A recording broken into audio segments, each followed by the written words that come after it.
This happened last summer. I'm a 32-year-old male, and I live alone in an apartment outside of the city. At the time, I'd just moved in and had thrown away a lot of old stuff that I had from my other place, so I was occasionally scrolling through Craigslist and Facebook Marketplace, looking for a few furnishings. The two things I needed the most were a coffee table and a TV stand, but I wasn't in too much of a rush, so I didn't mind searching for a couple weeks if I had to. I remember it being a Monday night, and I had just gotten home from work. I was scrolling through some posts on Craigslist at the dinner table and came by a coffee table that I liked. Cheap, not too old, and in good condition. I sent an email and continued scrolling, but not even 20 seconds later, I got an email reply back. The man, Cole, said he could sell it to me, but it had to be tonight because he was moving out and planned to throw it away in the morning. Having nothing else to do that night, I responded, "Sure, just let me know where to pick it up from." He sent over an address, and I did a quick Google search of it. The house was 25 minutes away, in a neighborhood I'd never been to before. I told him to give me an hour, and I'd be there. Although I was tired and it was pretty late, I didn't mind doing a quick pickup. I was also just happy to finally get a coffee table for my living room. I finished eating my meal at the table, then got in my car and started driving there. There was a light drizzle outside, so I was hoping the table wasn't too heavy and we could quickly get it in my car without getting water damage. The drive there felt long, going down some windy roads until ending up in a small, poorly lit neighborhood. By poorly lit, I mean that there were very few streetlights, all being dim, and most of the houses had their lights off. It was late, so I didn't expect everyone to be up at this time, but still, it was a bit creepy. When I found the house, it was a small one-story place, one of the few houses that had its lights on. As I turned into the driveway, I saw a man standing in the corner of the garage, seemingly searching for something. When I put the car in park, the man looked over at me, then quickly ran inside. I waited for a minute, thinking he was gonna come back out, but he didn't. I exited my car and walked into the garage, knocking on the door.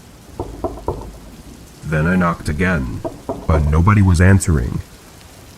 I wasn't sure if I should go to the front door or what, but it was giving me a weird feeling, and I was starting to think of just leaving, when the door suddenly opened. It was a different man than I'd seen in the garage, but he introduced himself as Cole. He invited me in to check out the coffee table. I followed him into the living room. The table looked as it did in the pictures, and wasn't broken or anything, so I was good to buy it. Cole was making small talk with me, telling me about his new place he just bought, but every time I tried to interrupt and say I'd like to buy the table, he would keep talking. It started to get uncomfortable, standing there listening to him talk over me for 5 whole minutes. It felt like more of a distraction, like he was keeping me there. I finally just cut him off and said I was in a hurry and needed to get home soon. He stopped talking and said I could have it for free. I suspiciously said okay, then asked if he could help me haul it into my car, and we both grabbed it and started walking it through the house. It wasn't super heavy, but it definitely was a 2-person lift. We got it into the garage and set it down for a rest, but right away, I heard someone running up behind me. They came from the side of the house, running up to me wearing a mask and hoodie. I froze up, both scared and confused. The man wasn't very aggressive, and Cole just stood there with a blank face. The man asked for my wallet and phone, holding up a knife at me. I put my hands up, but I really didn't feel threatened enough to comply. He asked again, louder this time, but I took my chances and sprinted for my car. The man lunged at me, but I kept running, getting in and locking the door before they could do anything. I backed out and drove away, and that's when I noticed a cut on my arm that went through my shirt. The man must have slashed me, but in the moment I didn't even notice. I pulled over a few roads down and called the police, providing them with an address and description of the two men. To sum it all up, the cops questioned Cole, which was actually his name, and after a brief interrogation, he admitted the masked man was his buddy and they were just trying to rob me with no intention of selling anything.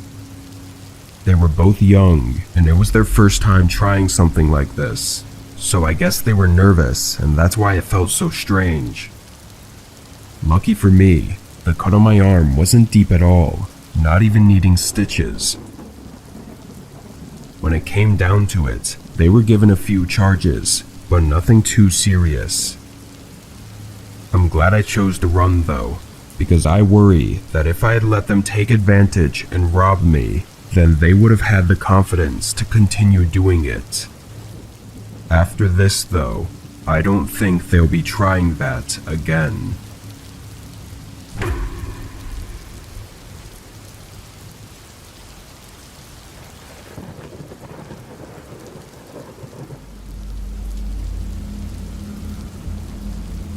I know I'll be criticized for this, but I used to be a frequent user of Craigslist.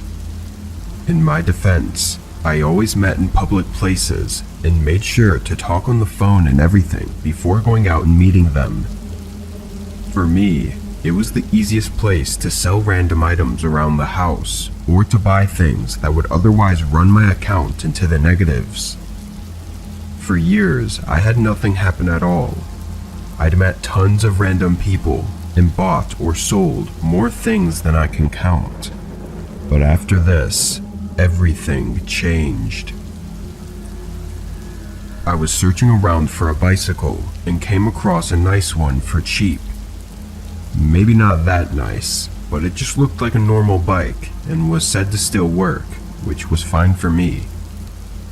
I emailed the person about my interest, and they replied within the hour, saying it was still available for the listed price. We had a quick phone call discussing where and when to meet up, eventually deciding on a gas station that was halfway between both of us. The agreed on time was 6:30. On the day of, I drove out and got to the gas station 15 minutes early. He said he would be driving a blue Chevy truck, so I stayed on the lookout. 30 minutes went by, and the man still hadn't shown. The sun was setting, and I really didn't want to do the deal in the dark, so I texted him, asking if he was close. A minute later, I got a call. "Sorry, I'm on my way right now. Be there in a few minutes." Then he hung up abruptly, without letting me say anything. He spoke in a rush, which made it hard to tell if I should be worried about the strange nature of the call, or if he was just trying to get here quickly because he knew he was late. I sat in my car, waiting another 15 minutes for him to finally show up. The truck he drove was really old and beat up, not exactly making me feel good about buying something from him. I got out and greeted him.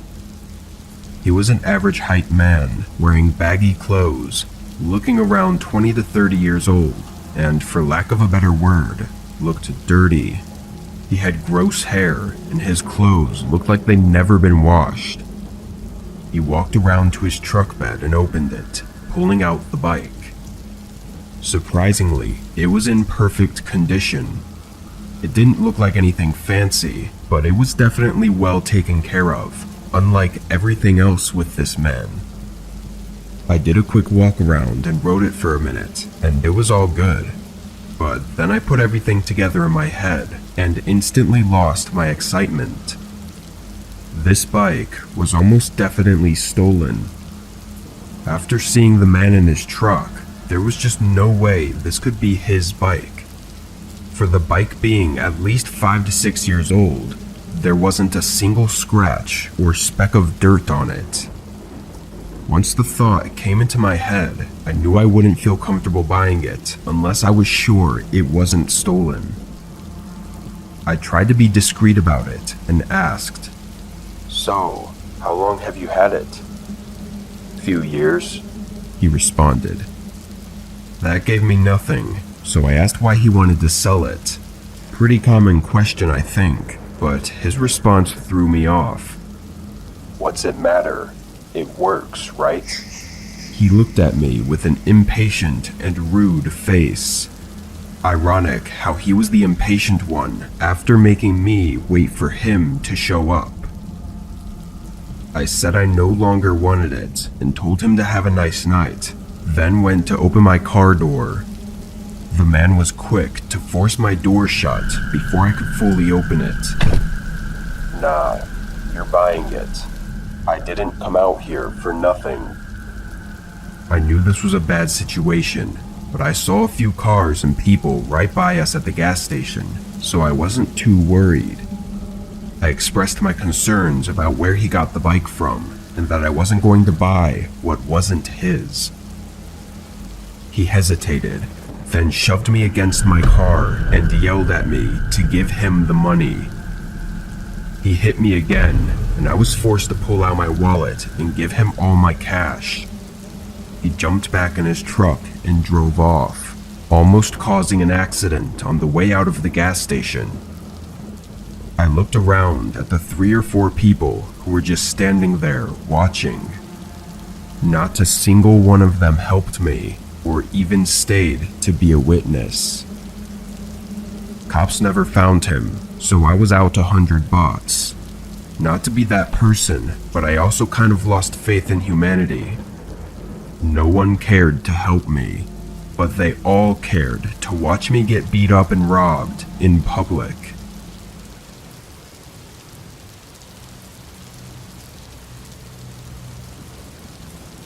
I posted an old laptop for sale on Craigslist a few months back.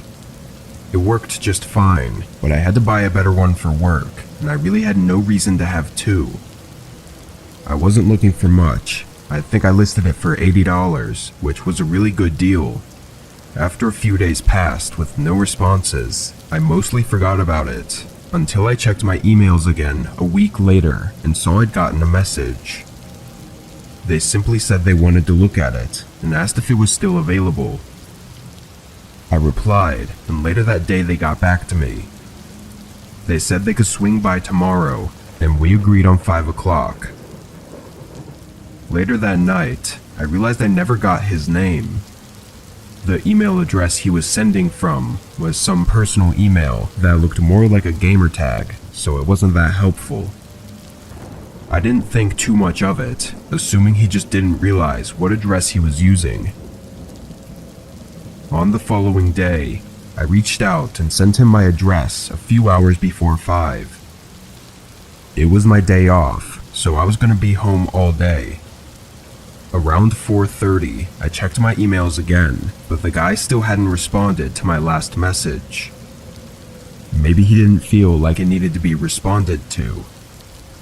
I went over and opened the blinds on the window so I could see when he pulled up, then sat on my couch and turned on the TV. I was sitting there for almost an hour, watching TV and glancing out the window every few minutes, but they never showed. Considering our last contact was from yesterday, I figured he had second thoughts and was standing me up. In all honesty, I didn't think that much about it. I just continued watching TV and tried to enjoy the rest of my night as I normally would. By 8 o'clock, I was dozing off on the couch, in and out of sleep, when I woke up to a sound at my back door. After gaining full consciousness, I got up and looked over, seeing nothing out there. I flicked the porch light on just to be sure, but the backyard was empty. The sound I heard was hard to identify because I wasn't even awake, but I thought it was the sound of someone trying to open the door.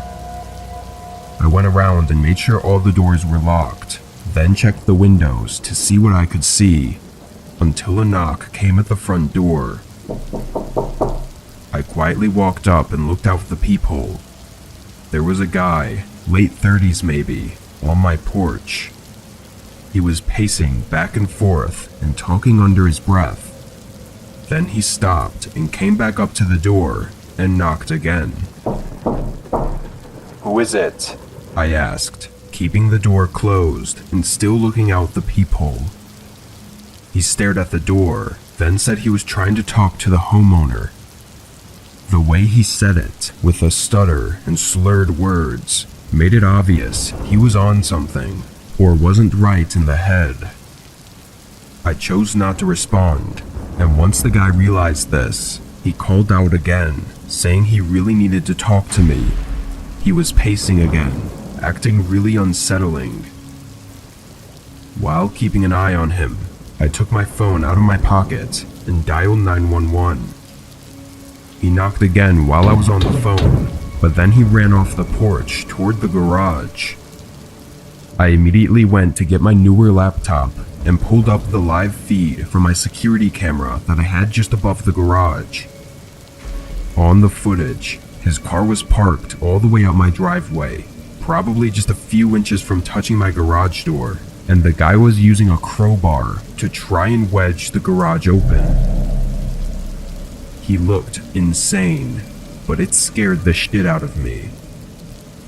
After some failed attempts, the guy went in his car and was shifting around, trying to find something in his glove box, before getting out and hitting my garage with his crowbar, then driving away. Despite providing the security footage showing the man and his car to the police, the guy remains unidentified. It's also unclear if it was related to the Craigslist posting, but I'm convinced it was. I don't know what that guy wanted, or what he would have done had he gotten inside.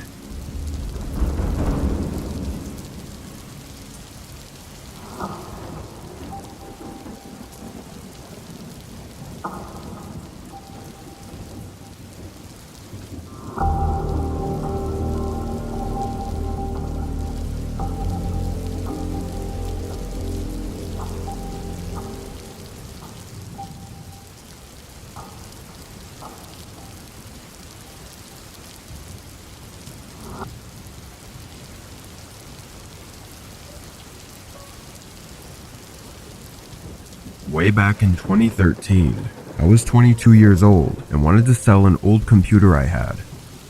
It wasn't good enough to take into a shop or anything. It was kind of a piece of junk that I thought someone else could find use of.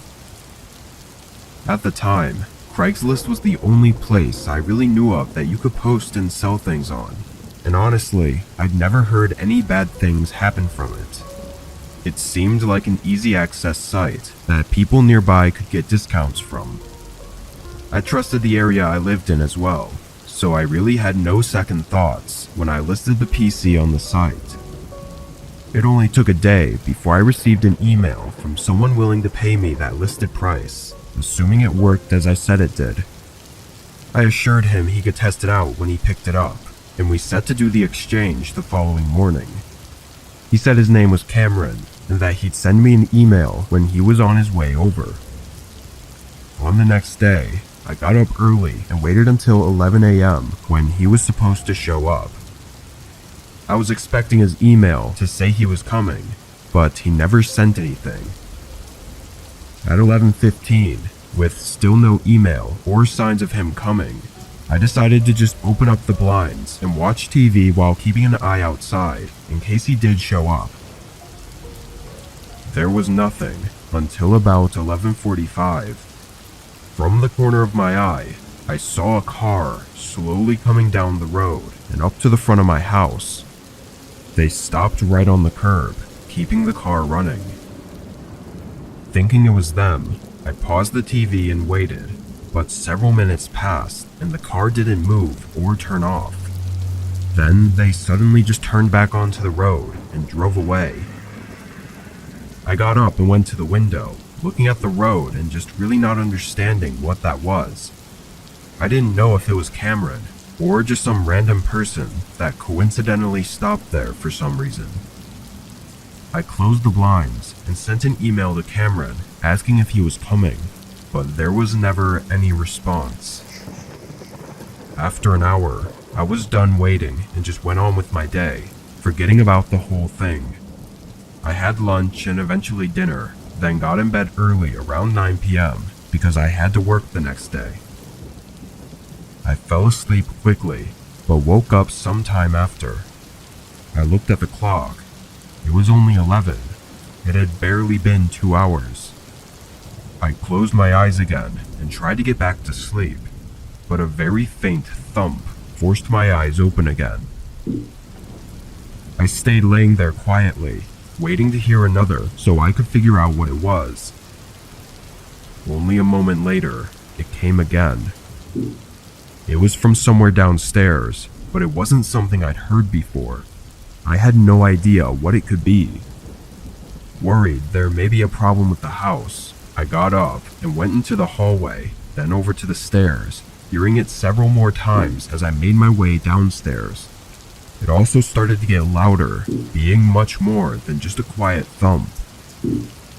I slowed down, stepping quietly through the kitchen, and turned the corner into the back hall. As I stared down the dim hallway, another thud rang through the house from directly at the end. When my eyes adjusted, I could see the faint outline of a figure moving outside the window. My heart stopped for a second, then another heavy thud shook the window, causing me to jump and step back. The figure stood still and faced the window. Then the shadow slowly became more clear as they leaned their face close, pressing against the glass as I saw their eyes lock on me. That moment of horror felt to have lasted for minutes, but I know it was only a second or two before they quickly backed up and sprinted away. I ran and called the police, but they had obviously gotten away by then. Despite it seeming like an easy case of it being the man from Craigslist, Cameron, it wasn't so simple. There really was no evidence of it being him, other than it happening on the same day I was supposed to meet him. I don't know what they wanted either, but the bolt holding the window down had divots on the outside, as if they were trying to break it out of the window seal. I never found out anything else, but I also never took to using Craigslist again.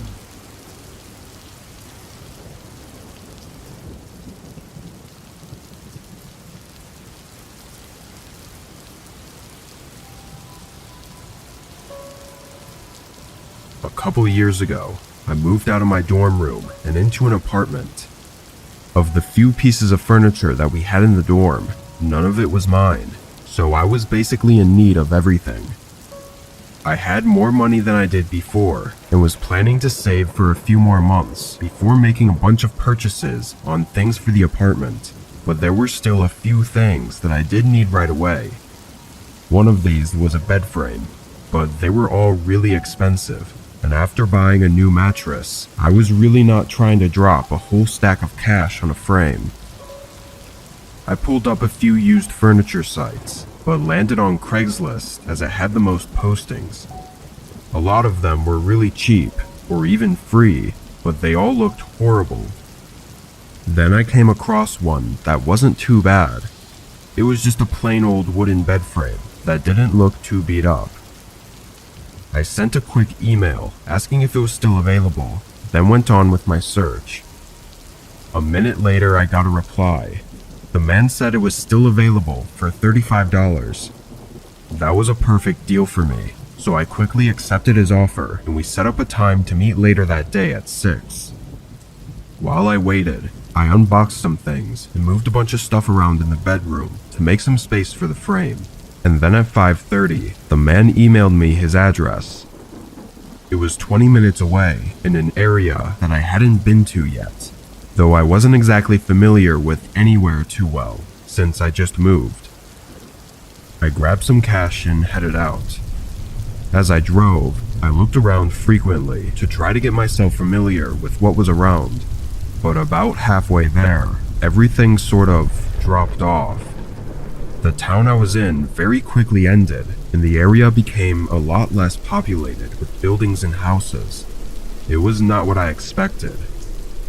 As I got to the neighborhood his house was in, I felt a little bit better seeing that the houses weren't too far apart and it did look mostly normal. However, they were definitely not nice-looking houses. I pulled up to the address and parked in the driveway. The lights were on and the front door was left open. I got out and walked up, ringing the doorbell. The man came a moment later. He was tall and heavy, wearing a hat and jacket as he invited me inside. He didn't really look strange in any way, but something about him made me feel strange. It was just the way he talked, I guess, kind of like we'd been buddies for years. I followed him upstairs and down the hallway that led to a small spare bedroom. We stepped into the room, and I was immediately confused. The room looked occupied, with a dresser, nightstands, and even clothes laying around. And even the bed frame had a mattress on it with sheets and blankets. I clarified with him that I was only wanting to buy the bed frame and not the mattress or anything else, and he said of course. I looked back over at the bed frame, seeing it looked like it was fine enough, so I said I'd buy it. He smiled and offered to help me drag it out to my truck, but said he'd want a drink before we get to it. The man walked back into the hallway and came back surprisingly fast with 2 glasses of beers that he must have been keeping in the next room over. He held one out to me, but I politely declined. He looked confused and said it'd be fun, acting like we might as well hang out since we're here. I told him I was really busy tonight and really just wanted to buy the bed frame and head out, but he was getting really pushy. His smile became noticeably less genuine as he urged me to have a drink with him.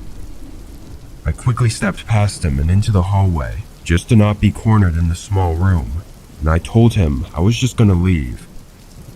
I turned to walk out, and he immediately changed his attitude to being overly nice, apologizing and asking if I wanted to take the bed frame for free. I ignored him, walking faster down the stairs as I heard the man coming after me down the hallway. I was able to leave before he ever caught up, and only saw him standing at the front door as I pulled away. Maybe he was just some lonely guy living out there that wanted a buddy to hang out with, but it was all just a little too strange. I mean, the bed and room were clearly in use by someone. When I got home that night, I checked the posting again, but it was gone. From my memory though, I knew the frame was shown by itself with no mattress or anything, and come to think of it, it's even stranger that it wasn't like that when I got there, considering his intent was to sell it. But whatever that man was up to, I didn't like it.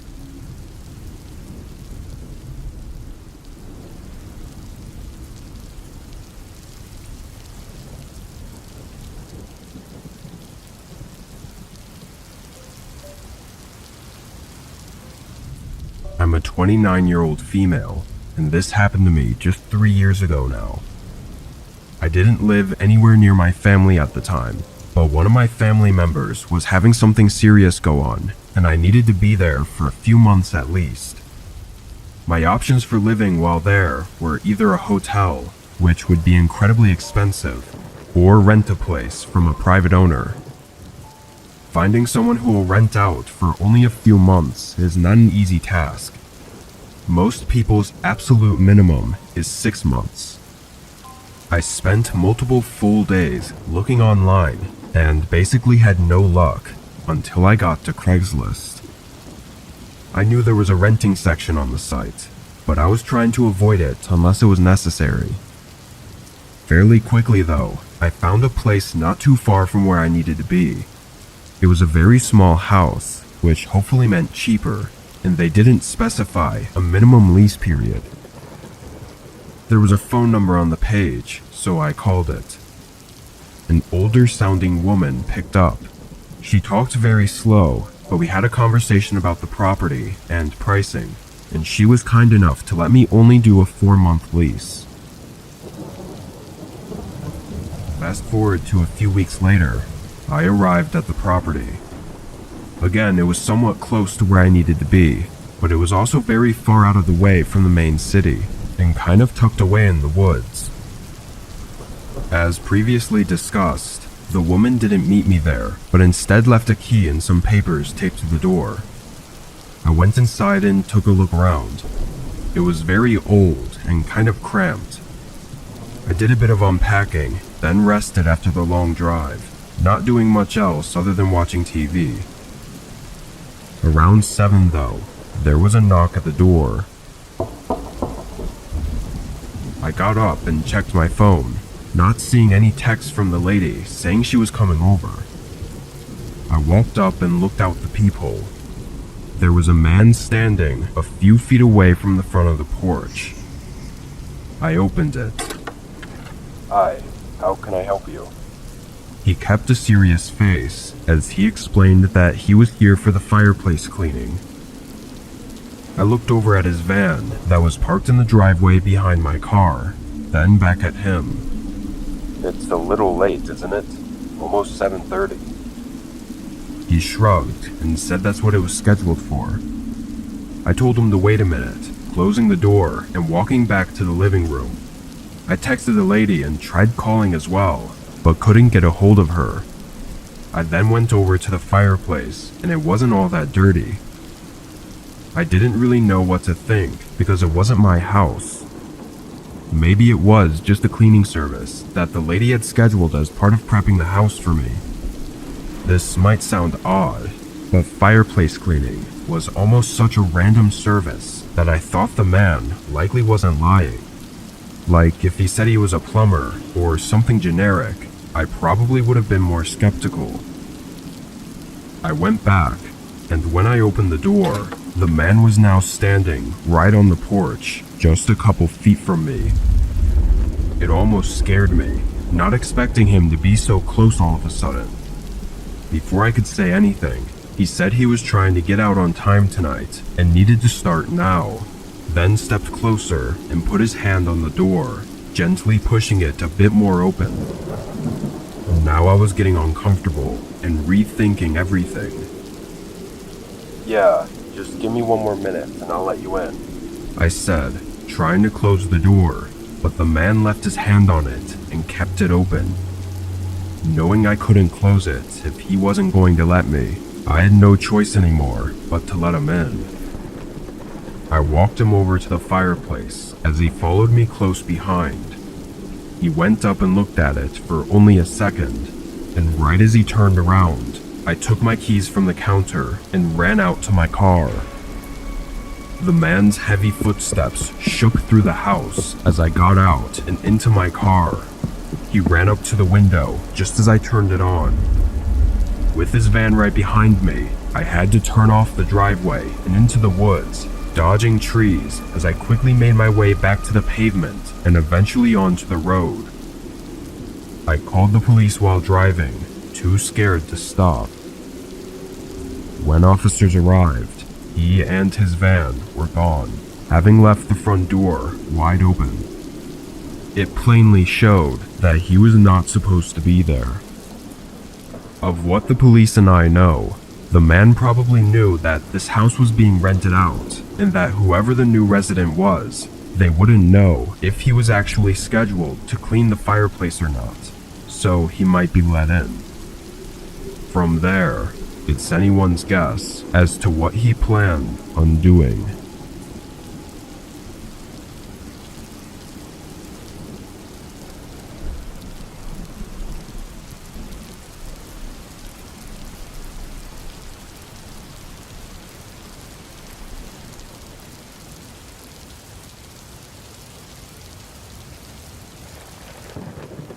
In 2018, I went through a divorce that left me basically without anything. I managed to move into a small home, but had nothing to fill it with. I needed furniture, appliances, literally everything. Obviously, this is a big task to take on, especially financially, so I thought this was the perfect opportunity to get some discounted stuff on Craigslist. My priority was on the big things, like a couch, TV, and so on. and it really didn't take long to find some deals. I messaged a few people and picked up a few things, and during this process, I found and contacted a seller about buying their TV stand. It was posted for $40 and looked like a super average wooden TV stand. The seller, Matt, was very strict on when I could pick it up though. It had to be after 9 because of his work schedule, and it couldn't be on the weekend. This time frame still worked for me, but I just found it kind of odd how specific he was, and I figured that was probably why no one had bought it yet. I agreed to pick it up on a Wednesday at 9:30, and on that day I followed through. He sent me his address, and I headed out 30 minutes to his place. The town he lived in I'd only heard in conversation before, and had never actually been to it, and I soon found out why. Most of the homes were run down and very old. Even the roads were in bad shape, with a lot of the streetlights not even working. Pulling up to Matt's house didn't make me feel any better. It was just as run down looking as the others, with only what looked like a hallway light on inside. I sorted out $40 and shoved the bills in my pocket, then stepped out and walked onto their porch, ringing the doorbell. As I waited, I looked around at his lawn. He had stuff everywhere, like garden statues and just interesting decorations all throughout his yard, and even on the porch. Then he opened the door. Matt was a tall and skinnier looking man, probably in his 40s. He had a tired look, as if he hadn't slept in days, and I could smell booze from his breath as he welcomed me inside. If I'd known beforehand that this was who I'd be buying from, I never even would have come here, but it was too late for that now. As we walked down the hall, there was stuff scattered all around the house. Not to the point like a hoarder's home you'd see on TV, but more like an abandoned house that had been trashed by random teenagers. When we got to the living room in the back of the house, he pointed at the TV stand. The room was barely lit, making it hard to see what condition it was in. "Any chance you could turn on the light for me?" I asked politely. Matt didn't respond, but walked over to the wall and flicked on a small lamp in the corner. It was around this time that I got a really weird feeling that something was wrong, and before I even got to look at the TV stand, I heard someone else behind me. Another man had come around the corner, standing next to Matt. He didn't say hello or anything, he just watched me. I was really unsure what to make of this, and didn't want to overreact right away, but was also getting really uncomfortable as that eerie feeling only grew larger. I was standing there trying to think of what to say or do, but then Matt walked past me and stood in front of the TV stand. They were now on either side of me, facing me and not speaking. Several long seconds passed as nobody spoke or moved, before I quickly walked past the other guy and down the hallway toward the front door. As I left, I heard them laughing in the room behind me like this was funny, and as I got halfway to my car, the front door slammed shut. I can't even find any reasons for what occurred that night, or what those two guys were trying to do. Maybe it was just some sick joke they were pulling, trying to get me to freak out. Or maybe it was something more sinister. I don't plan on finding out though.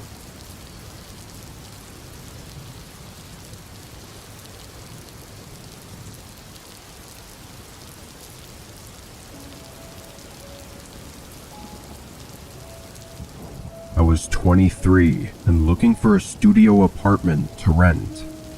I was fresh out of college and had almost no money to work with, only making a bit more than minimum wage, so I really needed the absolute cheapest place I could find.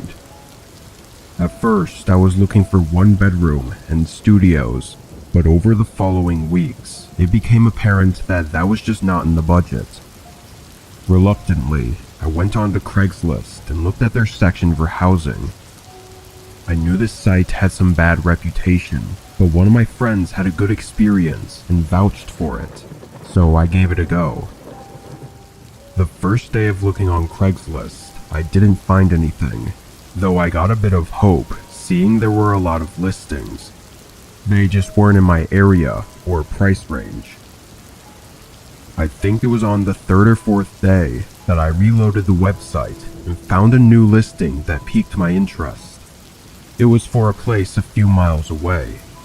I clicked on it and looked at all the details, seeing it was a studio in a small apartment building. The pictures were really low quality, like so pixelated that I couldn't see anything. But with everything else seeming good, I sent the owner a message. He replied quickly, and we scheduled a tour later that day around 7. From our quick back and forth, I saw nothing unusual about this guy. His messages were very professional, and he seemed happy to show me the place. A couple hours later, I got in my car and started driving over to the address he sent me. I should mention that I knew beforehand that this wasn't a very nice area of our city, but it's the cheapest area, and honestly I didn't think it was that bad. Though in hindsight, maybe I was just being naive because it was my only option. Anyway, I pulled up to this rather old-looking apartment building. I parked on the side of the street and got out, texting the man that I'd arrived and walking up to the front door. I didn't see the man anywhere, so I buzzed the room and waited for a few seconds. Then the door unlocked. I stepped in, greeted by a staircase in the middle and 2 rooms on either side. Before I even got to looking at the room numbers, a voice yelled from somewhere above the staircase, saying they were on the 3rd floor. Assuming the man was talking to me, I started walking up. At this point though, I was beginning to wonder why he didn't meet me at the door, especially since he was so professional when texting. As I reached the top of the steps, there was a small hallway with 2 doors, one of which was open. I walked over and looked inside, seeing a man standing a few feet away and looking over at me. He greeted me and shook my hand, then showed me inside, but immediately I was confused. The place had a couch, TV, chairs, and even food on the counters. It was clearly lived in. "Does someone else live here?" I asked kindly. The man quickly replied with a short laugh and said no one lived here and everything would be gone by tomorrow. I smiled and said okay, but that response didn't come off the right way to me. He started leading me further in, pointing out features of the place, but it suddenly came across me that this wasn't even a studio. There were multiple doors which had to lead to other rooms. This was at least a 1 or 2 bedroom apartment, and there was no way the price could be what he said it was. It seemed like he noticed my suspicions as he stopped what he was saying and moved toward the hallway. He opened one of the doors that was clearly to a bedroom and started telling me to take a look inside. But before I could answer, we were interrupted when my phone chimed. I pulled it out of my pocket and checked who it was. My face went pale, seeing it was from the man from Craigslist, asking where I was. I looked up in horror, realizing what had happened, and I could tell that whoever this guy was in front of me knew that I'd figured it out. This terrifying moment passed, and the guy didn't move or say anything. He just stood and looked at me with a blank stare. After a moment, I hurried out of there and down the stairs, not hearing the guy follow. I got in my car and left. Being so horrified, I never even texted the actual man back as I was no longer interested in staying anywhere near that place, and I didn't know if maybe he was in on it too somehow. But whoever that guy was that lured me into his home was so close to being able to probably abduct me. I don't know, and I don't even want to know, but I never opened Craigslist again after that night.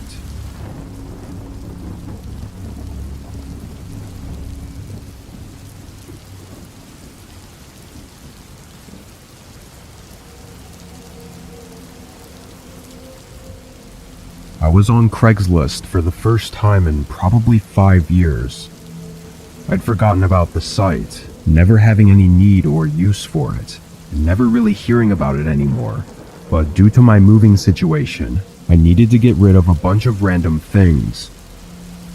I initially called a junk removal company, hoping they would just take everything, but their estimate was over $400 for getting rid of just a couple things. So that's when I went to Craigslist. I put up a listing for free stuff and had pictures of all the things I was giving away. Maybe I just didn't know how it worked nowadays, but I thought I'd get a lot of responses from people wanting to pick up free stuff. However, I barely got any, and the ones that did respond to the listing ended up ghosting me after a couple texts.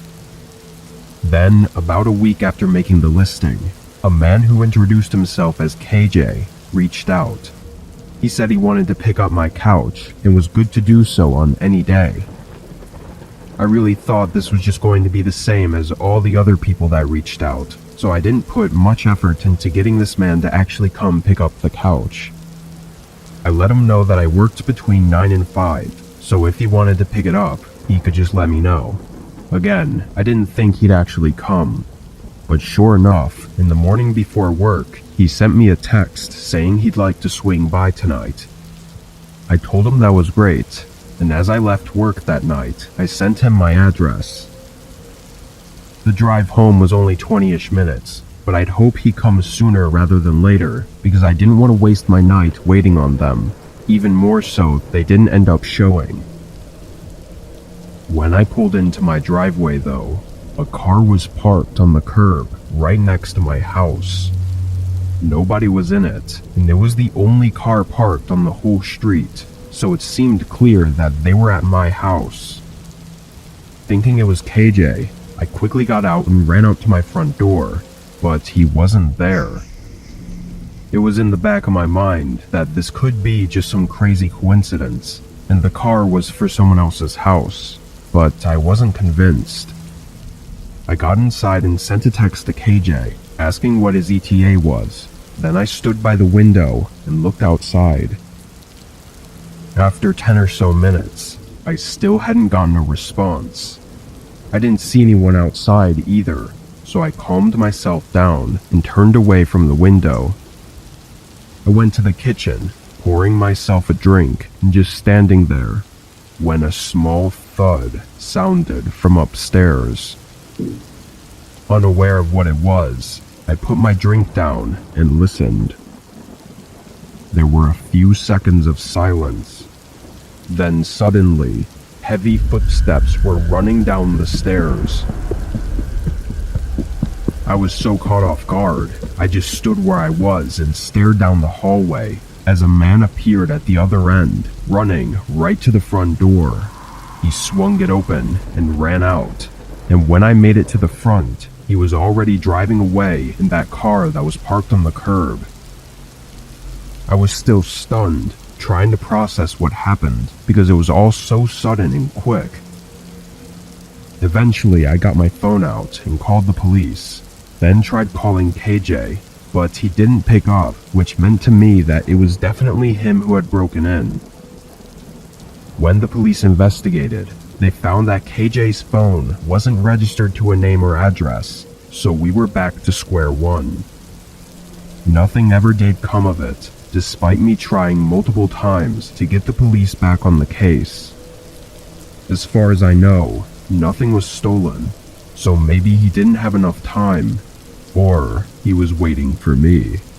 Maybe that thud I heard was him accidentally giving himself away, so he took his chance to run now that he didn't have the surprise on me. But whatever really happened, all I can do is hope that he never comes back.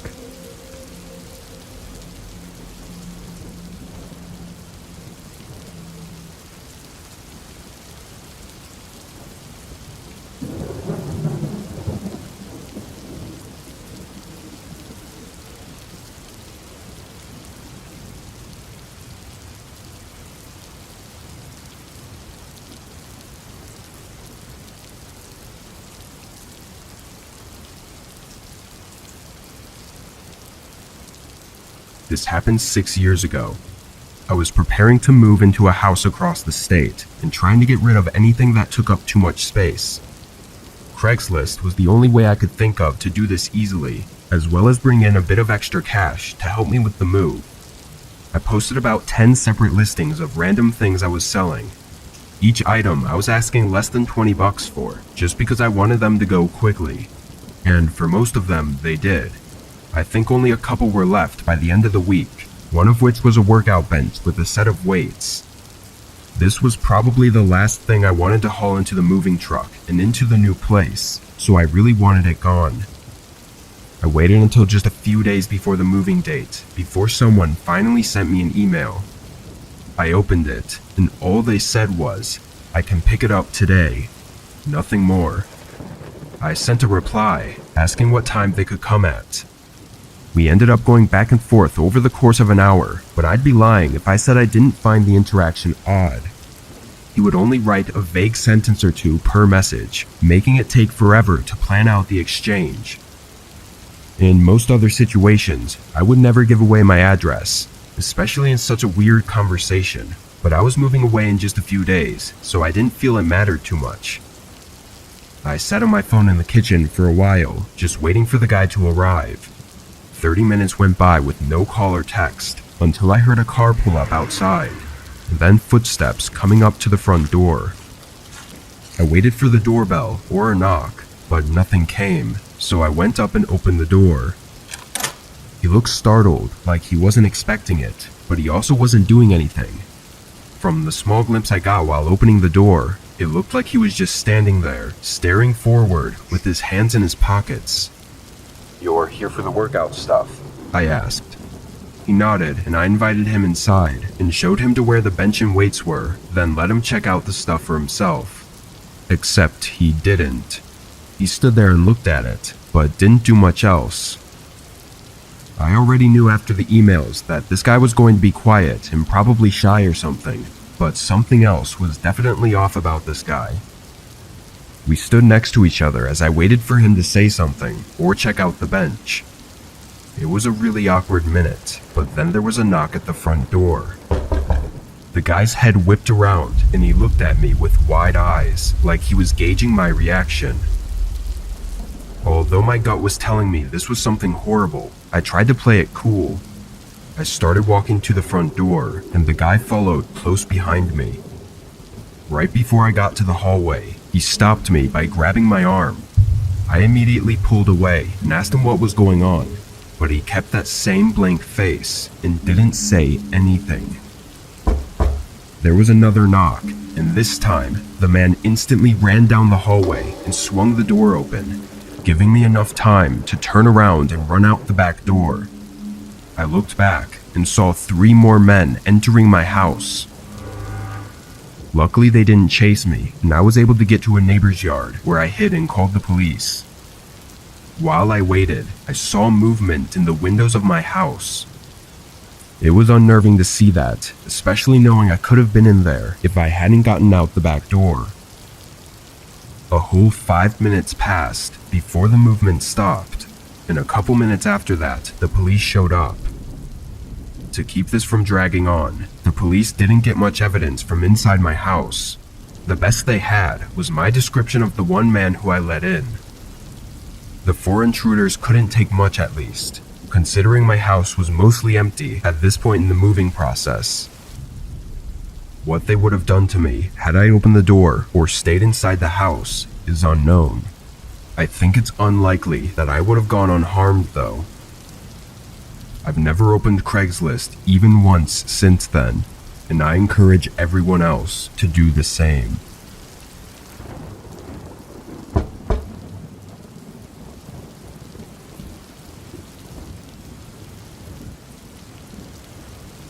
I was using Craigslist to find myself some outdoor furniture. I had just moved and gotten a backyard patio, so I was excited to spend time out there, but didn't want to overspend on it. On the website, there were a ton of people selling outdoor stuff, but most of them were really outdated or just gross and overused. I took my time, casually checking throughout the week until someone posted one for sale that I liked the look of. It was a simple 2-chair and 1-table setup, but it looked clean and was a decent price. I sent an email and waited. It only took a couple minutes for the owner to respond. His name was Jared, and he explained that the set was newly opened, but had a few scratches on it from shipping.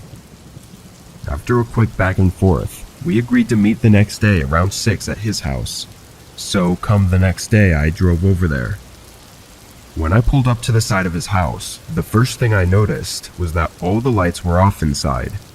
The only light that was on was the front porch light. The home itself, though, was actually really nice, looking like it was very expensive. I parked and got out, walking up to the front door and ringing the doorbell. I heard it ring from inside the house, but nothing followed it. No lights turned on, and no footsteps coming to the door. I looked through the little window on the porch, not trying to be creepy, but just trying to see if there was anyone even home. I saw what looked like a normal house, but no signs of anyone. The sound of my phone receiving a text made me jump back from the window. It was Jared, saying to come around through the fence into the backyard. Everything was just a little off about this, but it was patio furniture, so I guess it made sense to me at the time. I walked around the front of the house and over to the wooden fence gate, pushing it open and walking into the backyard. Jared came around the corner and waved at me, then showed me over to the furniture. I was actually really stunned at how nice the setup was. Everything looked perfect and was high quality. I sat on one of the chairs and walked around it, looking for any damages because I just couldn't believe he was selling these. But after less than a minute of looking, Jared started to rush me. His smile faded and he showed an impatient face, followed by asking me if I would take it or not. I would have taken it without any trouble, but the change in attitude started to make me notice some other strange things.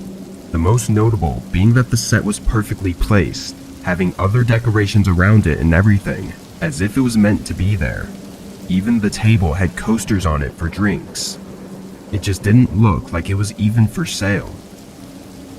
I think he saw my change in emotions because he started becoming pushy with me, trying to get me to give him the cash and take the furniture.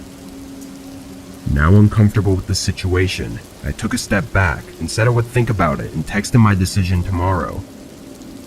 He frowned and took a step toward me, followed by another, and with every step closer he came, I could see it more clearly in his eyes that he had bad intentions. I turned around and ran back to the front of the house, hearing his footsteps following close behind until I reached the gate. I sprinted to my car, and strangely, the man turned out of the gate and ran across the yard until he reached an intersecting road. I watched him get in a car across the road and speed off as I sat in shock and called 911. As you probably know by now, that wasn't his house or his furniture to sell. The owners were on vacation, and the man, who still remains unidentified, was trying to sell their belongings while they were gone. Thankfully, there were no signs of him breaking into the home, but they still aren't sure how he knew the family was on vacation.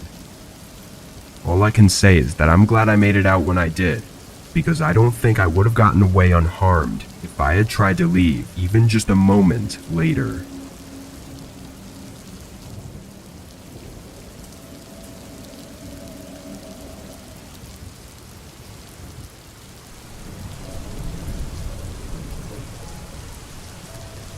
I found a house on Craigslist that both me and my roommate were interested in renting.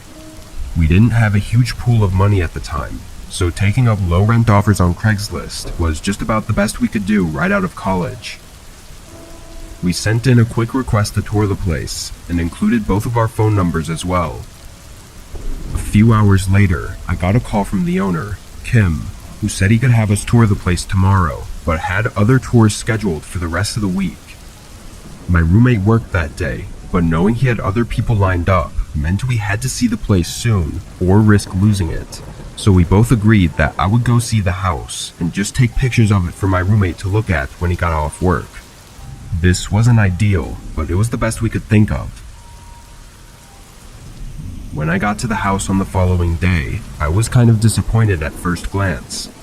It was far from other houses, down a pretty beat-up road, and the house itself did not look well taken care of. The outside had overgrown bushes and grass all around it. I parked in the driveway and got out to get a better view, but there wasn't much else to see. I stood there in the driveway for a second, debating if I wanted to flake on the owner and pretend like I couldn't make it. It sounds wrong, but I could already tell this wasn't going to be the place for us. Just before getting back into my car, a man called out to me. He came out of the front door and greeted me, and now I knew I was too far in. Kim seemed really excited to show me the place, so I went along with it. We went in through the front, and again, at first glance, the inside was really disappointing. It was very old and even looked kind of run down. As we walked through the house, I noticed more and more things that just didn't look right. The entire place was so worn down, I couldn't see how this would possibly be livable, and I was positive these were not the pictures he had posted on Craigslist. I asked if he planned any repairs or anything, and he started running through a list of things he had planned. He basically named every part of the house, which made it obvious he was making impossible promises. After touring the whole first floor, he started walking me up to the second floor. When we got up to the hallway, all I could focus on was this one door in the far back that had a padlock on it. Then I looked down at the dusty hardwood floor and saw multiple shoe prints of different sizes, but all of them went to a single room, yet none of them were coming out of the room. Even if I was missing some shoe prints exiting, I still knew that if they were from people touring the house, they would have gone to all of the rooms, not just the one. This all came to thought within a few seconds of being upstairs, and my heart started beating faster as I got nervous. Kim walked down the hallway, passing by one of the rooms and going straight to the one where all the shoe prints led to. I stopped and stared at him as he opened the door and urged me to come look.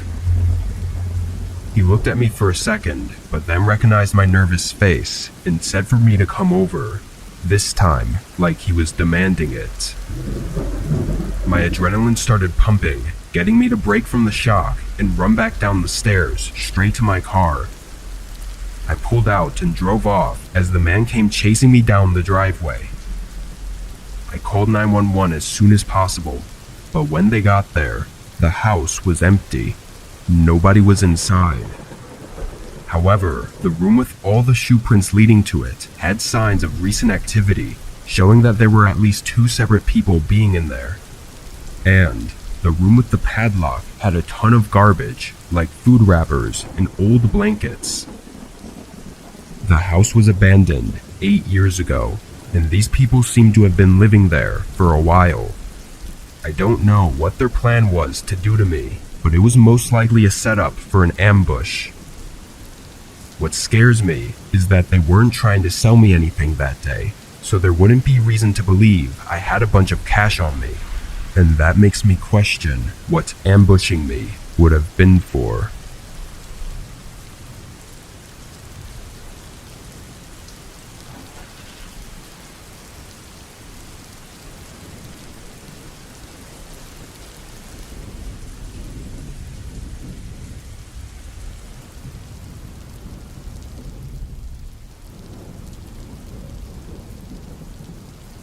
I use a lot of sites like Craigslist for the same reasons everyone else does.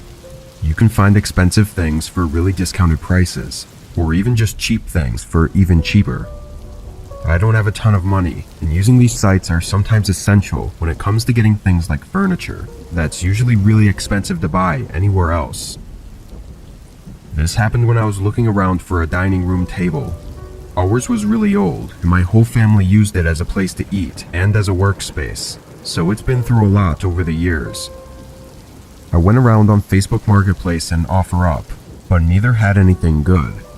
Most of them were still expensive, and even when I tried to bargain with a few of the sellers, none of them would budge. So then I went to Craigslist. Around here, I think most people use other sites nowadays, but Craigslist still always had the cheapest deals, though they were still somewhat rare to find. But almost as soon as I opened up the site and hit enter on the search bar, a really good listing showed up. It was a very basic wooden dining table that didn't have much wear on it, and the seller posted it for only $100. Compared to the $400 to $500 everyone else was listing things for, this was a steal. I sent a message saying I'd love to check it out and would be willing to pay the full price. He didn't reply immediately, so I just took a break and hung out with my kids until around 7 when they went to their rooms to get ready for bed. I went back to my laptop and found a response from just a couple minutes ago.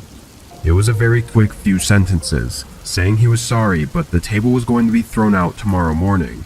But if I really wanted it, I'd have to come by tonight or any time before 5 a.m. tomorrow. It was weird that he'd be willing to sell it at any time during the night, and his reasoning didn't make all that much sense to me. But after some thought, I replied back saying I could pick it up right now. I didn't want to go there really late into the night, or super early in the morning, but it was only 7, so I didn't see a problem if I was able to go right now. The man replied quickly, agreeing and sending the address. It was only 10 minutes from my place, so I let my wife know what was going on and where I'd be, then headed out. From context clues, you probably already know that I don't live in a lavish area, so when I say the seller's house was really worn down, I mean it was really worn down. It was small like the others in our area, but the yard was full of trash and random other things, surrounded by a thin chain-link fence. I parked on the side and opened the fence, walking through the yard and up to the door, which was already open. I could hear some people talking and laughing. I peeked inside and gave a light knock on the door. Right away, a man came around the corner and invited me in. He looked like he was in late college, somewhere in his mid-20s. As I stepped inside though, I couldn't help but notice how disgusting the whole place was. There were beer cans laying around and stains in the carpet. It looked like a really poorly taken care of house where they had probably hosted hundreds of college parties. The man was very laid back though, casually walking me down the hallway and into the kitchen while talking about how he didn't have room for the table anymore. When we got to the kitchen, there were 2 other men, looking about the same age and standing against the wall, seemingly in the middle of a conversation. Next to them was the table. Somehow it looked almost untouched. I didn't know how that was possible considering the rest of the house. I walked around it and checked to see if it was stable and whatnot, but as I did, the house suddenly went quiet. The 2 talking had stopped, and the man selling the table didn't speak either. I looked up, seeing them all staring at me. "Did I do something?" I asked, looking around at each of them. When my eyes fell on one of the men closest to me though, I noticed that his pupils were massive, something that only being drugged up could achieve, but what he was on I didn't know. Regardless, in that moment I knew this wasn't right. Not only was this getting strange, but I didn't want to buy a table that's been in this kind of house and used by these sorts of people. I think I'm gonna pass on it. Thank you though," I said softly. I started walking toward the hallway, but one of them stepped in front of me. He didn't say anything. He just stood there, blocking the way out. Something about the way they were all looking and acting, I could tell that whatever this was planned out, and they likely never meant to sell the table. My face fell to fear as the anticipation of just standing there, surrounded by these strangers, began to overwhelm me. But then one of them stepped over and whispered something in the other's ear, and they moved aside, still not saying anything. I cautiously walked between them, hurrying down the hallway and out the door. A lot of things went through my head on the drive home. I knew that they were planning something horrible, but what that was and why they ended up letting me go, I'm not so sure of. When I got home, I told my wife, who convinced me to call the police and report it, but they couldn't do anything without anything having happened.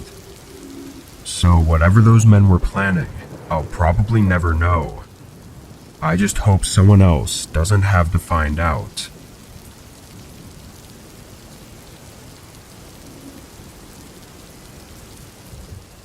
Before I get into this next story, I want to talk about an important sponsor for today's video. Aura is an advanced online digital security service, allowing you to scan and remove your personal data from various online sources, including scam centers, the dark web, and data brokers. These entities profit from your private information, making it crucial to eliminate your data from their reach. And Aura makes it as simple as possible for us to do this. With their free trial, I was registered in minutes and had Aura scan and remove my data with just a few clicks. They notified me about dozens of places all across the internet where they found my personal data, like my full name, phone number, and address. And without Aura, I never would have known. Afterwards, Aura continuously monitors my data, instantly notifying me of any issues that arise and enabling swift resolution. They also include a feature to encrypt your home's Wi-Fi, ensuring the security of all your connected devices. In today's world, personal identity and data theft are unfortunately widespread, affecting a significant number of US citizens, with millions falling victim each year, resulting in huge financial losses. With Aura, you can have the utmost confidence in your security and prevention measures. For a completely free 14-day trial, visit aura.com/whispered or scan the provided QR code. During this trial, you can discover if your personal data has been compromised, remove your data from multiple prominent platforms, and securely monitor your personal identity. I highly recommend using this free trial to see if your data has been stolen and to keep your identity secure. Thanks again to Aura for sponsoring this video and keeping our personal data secure.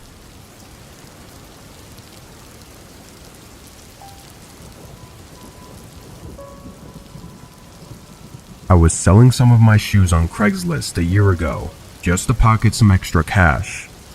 I wanted to move out of my old apartment in a few months and was hoping to get some money to help pay for movers. The shoes were nothing special, but I listed them for generous prices, hoping to get them bought quickly. I guess Craigslist wasn't the best place for shoes though, because it took a whole week before I got a single offer. It was some guy whose email had the name John K in it, and he offered just $5 less than my listing price. It seemed like an unnecessary adjustment to the original price, but I didn't want to keep waiting for more offers, so I wrote him back saying I was okay with that. We set up to meet the following day at 5 in the parking lot of a public gas station in the middle of town. The next day I sent a text and he confirmed that he was on his way, so I left as well and got to the gas station right at 5.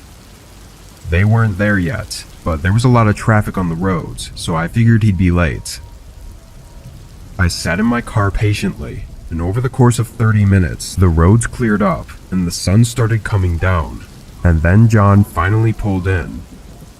He drove a small sedan, with none of the headlights working, and resembling something from a scrapyard.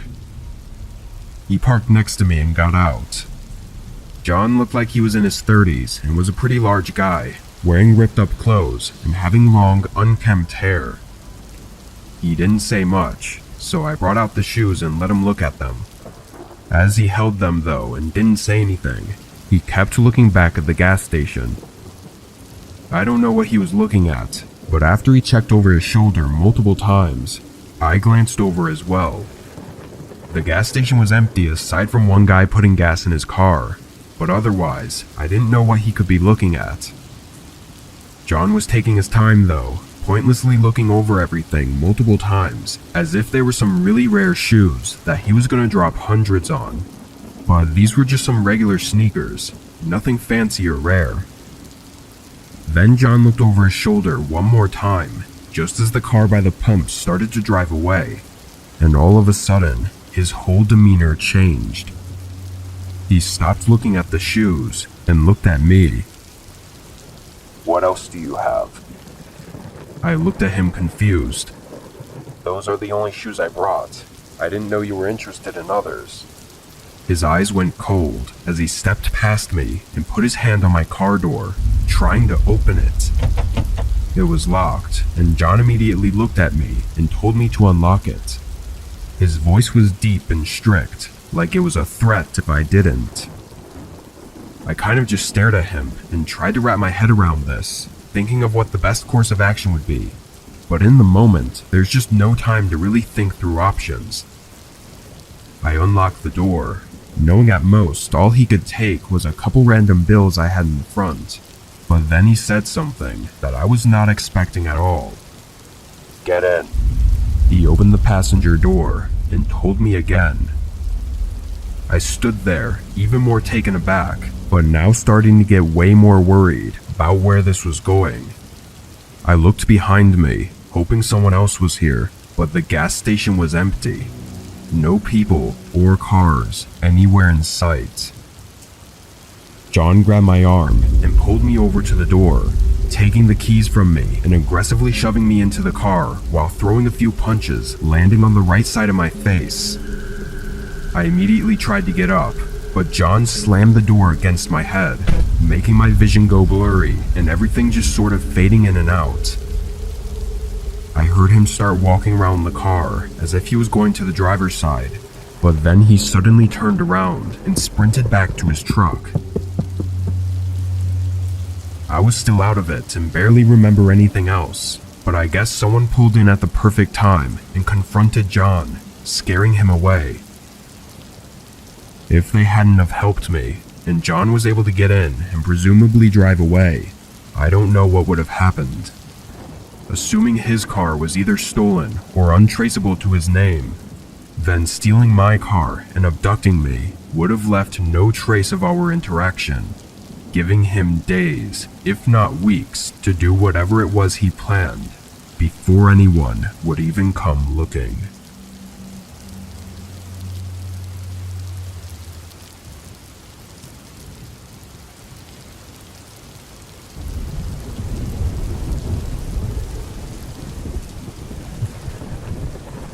It was around this time last year when I decided to use Craigslist as a means to sell a few things I had to get rid of. My house was getting cluttered, and I planned to get some new furniture, and with winter right around the corner, I wanted to get these things out fast. The main piece I was selling were these 2 lounge chairs in my living room. They were really big and a bit outdated, but still fully functional and didn't have any stains or rips on them. It only took about half a day for a few responses to come in, but 2 of the 3 gave me lowball offers, so there was really only one guy who was serious about buying them. He wanted to take a look at them after work that day, sometime around 6 or 6:30. I of course agreed, just happy to get them out quickly. Now usually I'd try to meet up somewhere public, but honestly I didn't have a way to transport the chairs, and even if I did, I don't think I could lift them myself anyway. So I sent him my address. Come 6 o'clock, I turned on the front porch light and opened up the curtains on the windows, then sat in the living room on my phone while I waited for them to show up. Probably 20 minutes passed before a truck pulled into my driveway. They took a few minutes before getting out and walking up to the door. I said hi and let him in. He was an average-looking man, late 20s or early 30s, wearing typical work clothes. His name was Matt, and he started up some small talk, telling me about why he was excited about getting the chairs and everything. The guy seemed really nice, and I felt relieved that this would be quick and easy. He walked around the chair and sat in it and seemed to enjoy it. We talked about price, and he was good to give me what I listed it for. But just as we were about to exchange cash, we both heard a car door slam shut. It sounded like he was right in the driveway, where he'd parked his truck. Matt quickly went outside to check on it, and I just watched, not really sure what was going on. I looked through the window, and there were no other cars out there, so someone had to have been messing with his truck. A minute later, Matt came in clearly angry and said someone stole a bunch of stuff out of his car, and I could tell that he was not so trusting of me, like he thought I had something to do with it. I obviously didn't, and I said that, but he was right to be skeptical, and I was also right to be skeptical of him. I still didn't know if this was some kind of setup, but before anything could be worked out, we heard footsteps quickly approaching the front door. We turned and looked over, seeing a guy in a hood push the door open and step inside my house. His eyes were bloodshot, and he looked nothing short of insane. His right hand was shoved in his pocket with the outline of a very recognizable object. He stared at us, standing just a few feet away, looking like he was in a complete state of rage. The guy was young though, only a kid, maybe 18 or 19 years old, but still dangerous nonetheless. Both Matt and I stood still, trying to not provoke anything to happen, but then Matt started telling the kid to take it easy. He held his hands up and took a step closer, but the kid was quick to pull the weapon out of his pocket and aim it right at him. Yes, it could have been fake, but there was no way to tell, and from the way the kid was acting, I really don't think it was.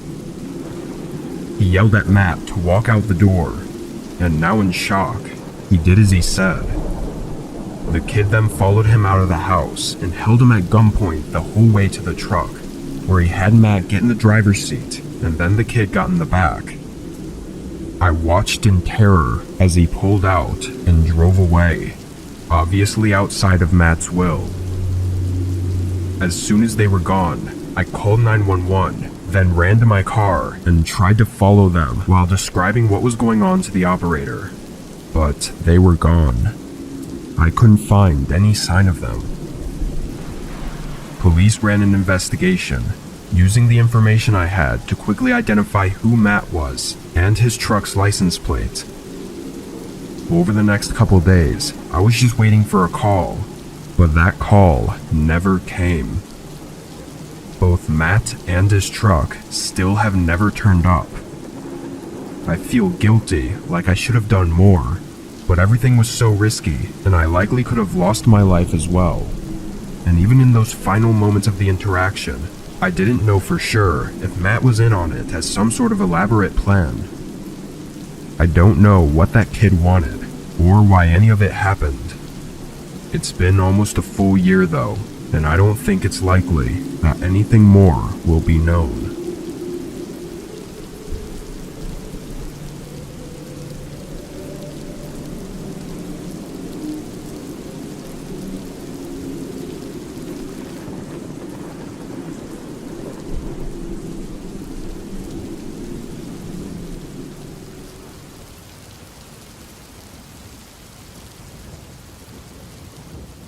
I was 16 and looking for a new gaming PC to buy on Craigslist. I had just gotten my first job and wanted to treat myself after my first paycheck. I was online pretty much every day after work, scrolling through any new listings until one of them looked good. It was a 3-year-old Alienware with some decent specs, listed for only $200. In the description, it said they had recently upgraded to a newer PC and had no use for this one, but that it still works just fine. I sent him an email, and he got back to me quickly. We exchanged a few back and forth messages before agreeing to meet up the next day. He told me to meet him at a specific grocery store parking lot at 8 p.m. It was kind of far, so I suggested somewhere else that we could meet halfway, but he made a bunch of excuses as to why he couldn't. He said he was going to be busy all week, it wouldn't be able to drive very far. So if I wanted it, I'd have to pick it up near him. Although finding it a little annoying, I still thought the deal was worth it and agreed to pick it up. In the morning, I thought about it some more and almost decided to call it off. But then he sent me a few videos to show that the PC was working, and also said that if there were any issues, he would refund me, so it made me feel better about it. I went through with it, driving 35 minutes to the grocery store that he said to meet at. Right as I pulled into the parking lot, I saw a truck in the far back. It was the only car in the whole parking lot, and the grocery store's lights were off, like it was already closed. I had thought the whole point of meeting at a grocery store was because it was a safe, public place, so this was kind of defeating the purpose. Having already driven almost 40 minutes though, I still pulled in and hoped it would go smoothly. I parked by his truck and got out. The man sitting inside leaned over and looked down from his window. He didn't smile or greet me or anything. He just looked down like he was inspecting me, which was a really uncomfortable feeling. Then he got out. He was an older guy, like late 40s or 50s. He had brown hair that was thinning in the front, and just from a quick look at him, you could tell there was something wrong. I stood a few feet away, trying to keep my distance as he walked around and opened the back door. Inside, I could see the computer sitting on the seat, but not the one closest to us. It was on the other seat, further inside the truck. He then pointed into the truck and said I could take it out and look at it. His hand was still on the door, and he just watched me, waiting for me to crawl in and grab it. I stood there awkwardly for a second as my eyes moved between him and the truck before I noticed a small detail. The handle on the inside of the door that he was holding open was missing. It wouldn't take a genius to assume what this was. I started backing away from him and hurried into my car. He yelled at me to come back, but I pulled out right away. The guy rushed into his truck, and instead of following me, he drove off in the other direction. There's absolutely no doubt that if I'd crawled into his back seat, he would have slammed the door behind me. With no handle on the inside, it was obvious it was a trap. Unfortunately, all I had was his email to send to the police, but there was no tracing it. I just hope nobody else falls for his disturbing Craigslist scam. I've checked a few times since then to see if his ad was back up for the PC, hoping to set him up with the police or something. So far, I haven't seen anything, but he could just be using a different alias and trying to scam with a different item. My advice is to stay away from Craigslist.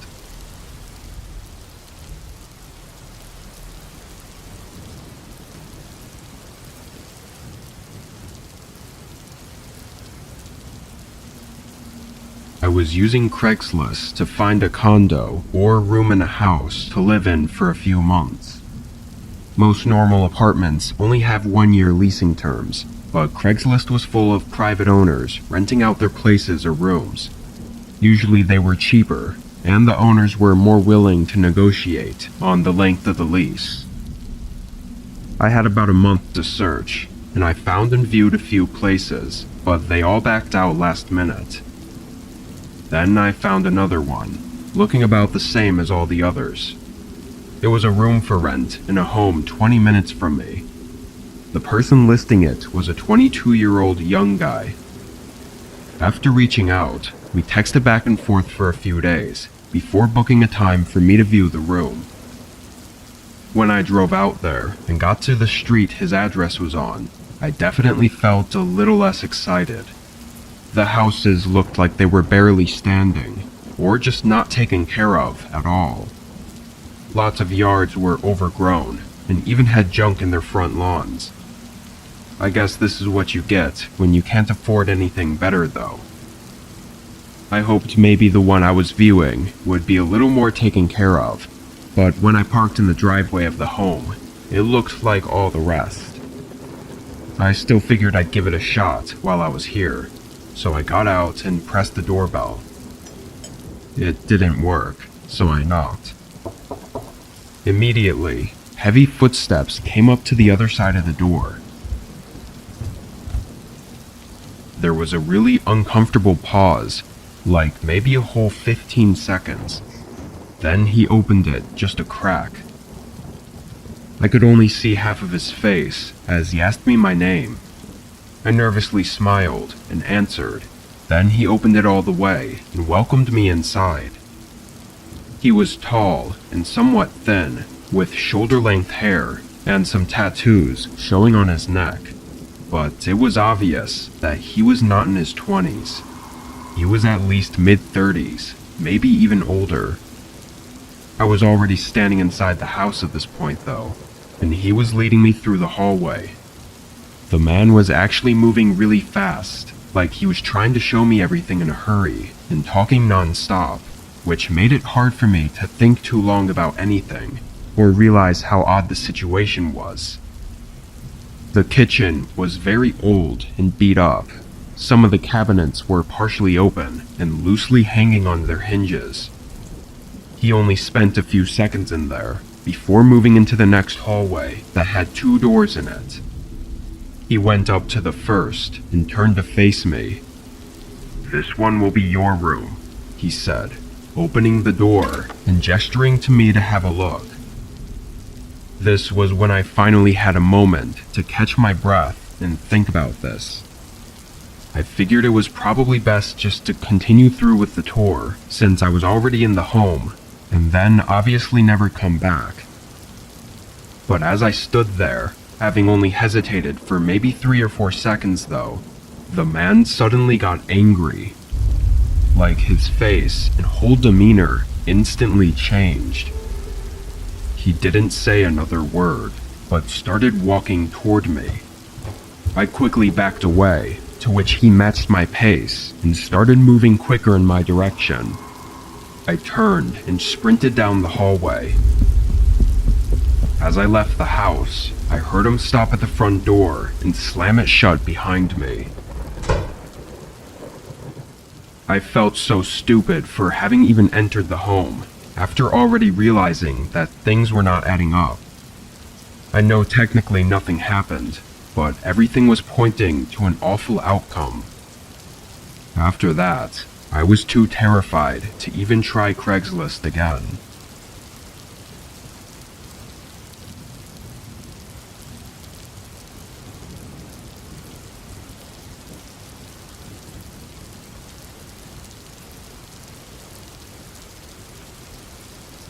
I live on the East Coast. There's a lot of homesteads around here, or just in general, off-grid cabins and houses. Some of them aren't fully off-grid, but they're just far out and on large properties with 40+ acres of land. It's normal around here to buy used tools and equipment from neighbors or others in the area. At the time, I was doing construction on my property and was in need of a flatbed trailer for my truck so I could haul more materials from the hardware stores. These are absurdly expensive, but since almost everyone around here has them, there's a lot of used ones people want to get rid of. Craigslist was the first and only site that I checked on. There were actually a bunch for sale, and I sent out multiple emails. Only one of them replied though, and we scheduled a good time for me to stop by.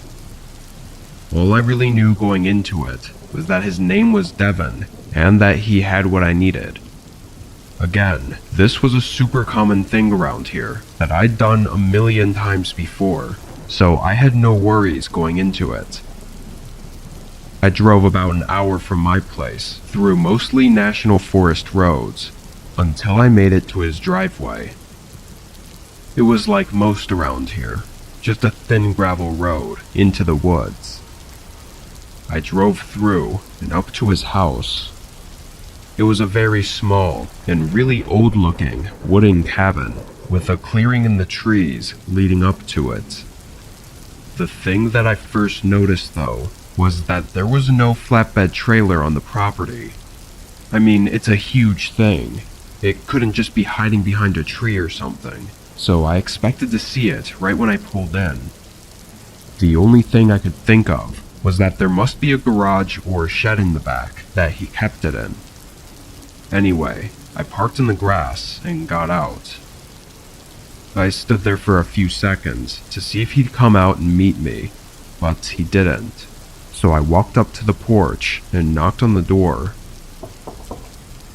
While waiting, I couldn't tell if any of the lights were on inside. The curtains were covering the windows, and the sun was still setting, so it was too hard to tell. After waiting for a whole minute, though, nobody had come to the door, and I started to feel like nobody was even home. Then I got a text. It was from Devin, saying to come around to the back of the cabin, where he had the trailer at. I felt something off about it, but also I did assume that it might be kept in the backyard, so I walked around to at least have a look. When I looked around the corner, all I saw were trees. I walked a bit further, stopping on the side of the cabin just before reaching the back. There wasn't even a clearing behind the cabin. It was just woods, going as far as I could see. I'd had enough at this point. I started walking back to my truck, but suddenly heard something behind me. I turned and looked at the woods again, not seeing anything. What I heard sounded like someone approaching from just around the corner. I continued walking, quickening my pace, before hearing loud footsteps pushing through the grass behind me. I only caught a small view of the guy charging at me before I booked it from my truck. I don't know if he gave up right away, or had something else in mind, or what, but when I got in and looked back at the cabin, the guy was gone. I got out of there and drove to the nearest town, where I got in contact with the police. The short of it is that the state didn't even know about any cabin built on that land, as it was supposed to be an unoccupied parcel. When they investigated, it was clearly abandoned. With there obviously being no intent to sell me anything, the guy was definitely setting me up for some kind of harmful intent. My guess is that he was hiding along the back wall of the cabin, waiting to jump me as soon as I came around. Luckily, I knew something was up and didn't walk all the way back there. If I had, who knows where I'd be right now.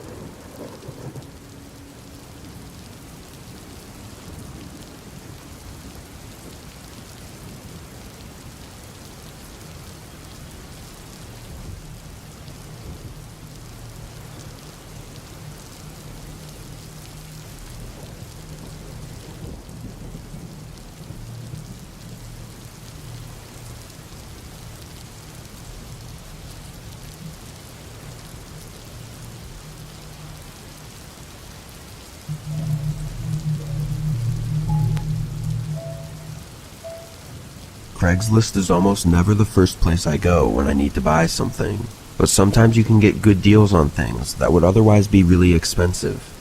At the time, I was searching for new workout equipment.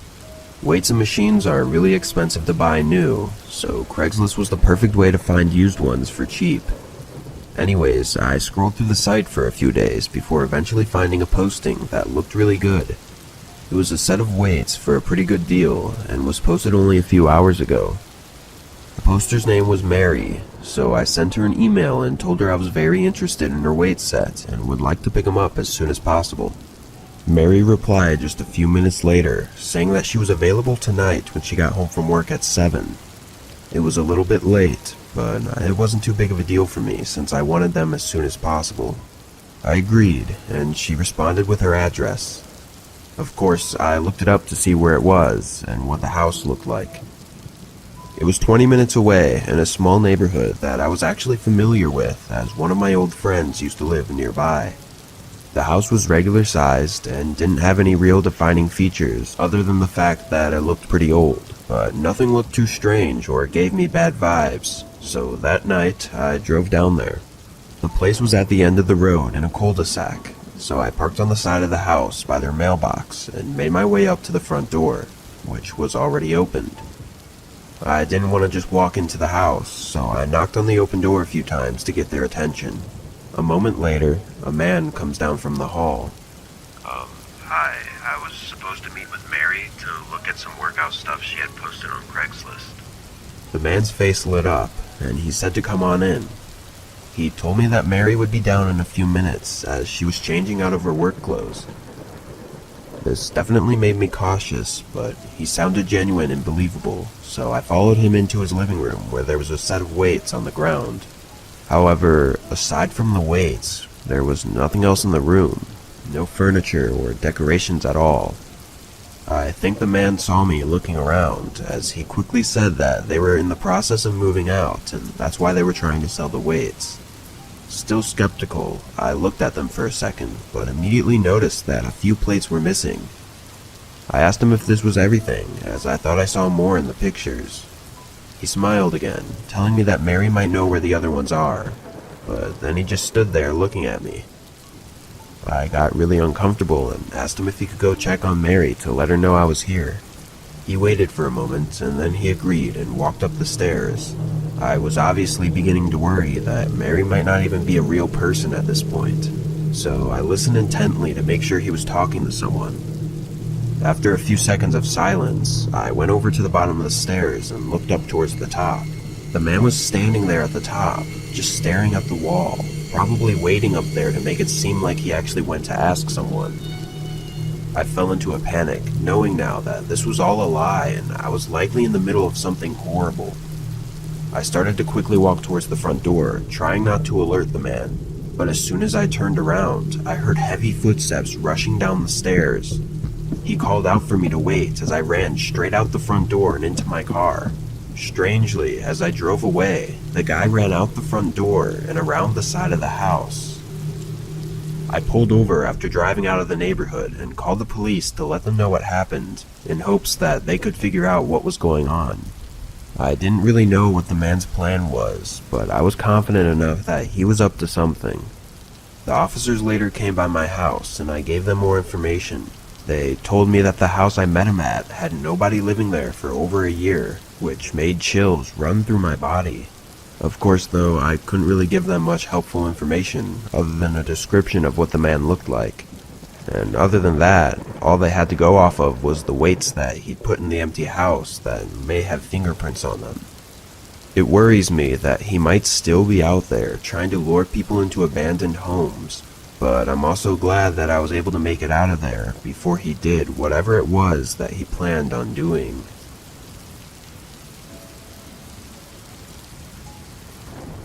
I had just graduated college, and I needed a small place to stay while I searched for a new job. I worked part-time at a small grocery store, but now that I graduated, it was time to start looking for a better job. Anyways, apartments were way too expensive to rent on my own, so I was mainly looking for places with spare rooms for rent. I knew it would be awkward for a while living in someone else's house, but I didn't have much of a choice, to be honest. My old roommate from college suggested looking on Craigslist, as most other sites at the time didn't let you post single rooms in a house, or maybe it was just really hard to find them. Either way, Craigslist seemed to have a ton of options to choose from, so I stuck with it. After a few days though, I started to get frustrated, as none of the people would reply to my requests, and the ones that did would just apologize and say it was already taken. But then on Saturday morning, a new room popped up. It was nearby, cheap, and looked pretty nice. In the description, a man named Tom was advertising it as a large house with a spare bedroom for rent that also had a separate bathroom and closet. This sounded perfect to me, so I emailed him about my interest and then went to work. I knew the listing had just been posted that morning, so I felt confident that I was the first one to contact him. On my lunch break, I checked my emails and Tom had replied, asking me to come and view it that afternoon. I knew I'd be tired after work, but I also really wanted this place, so I agreed and we set a time. After work, I drove straight there, which was only about 10 minutes. From the outside, the house looked really nice. It honestly just looked like a regular medium-sized neighborhood home. I parked on the side of the road and walked up to the door, then lightly knocked. After 30 seconds, I knocked again, a little bit harder this time. A minute later, I pulled my phone out to text Tom, but just before I sent it, he opened the door and invited me in. I immediately noticed he was sweating a lot, as if he had just finished a long workout, and he smelled awful.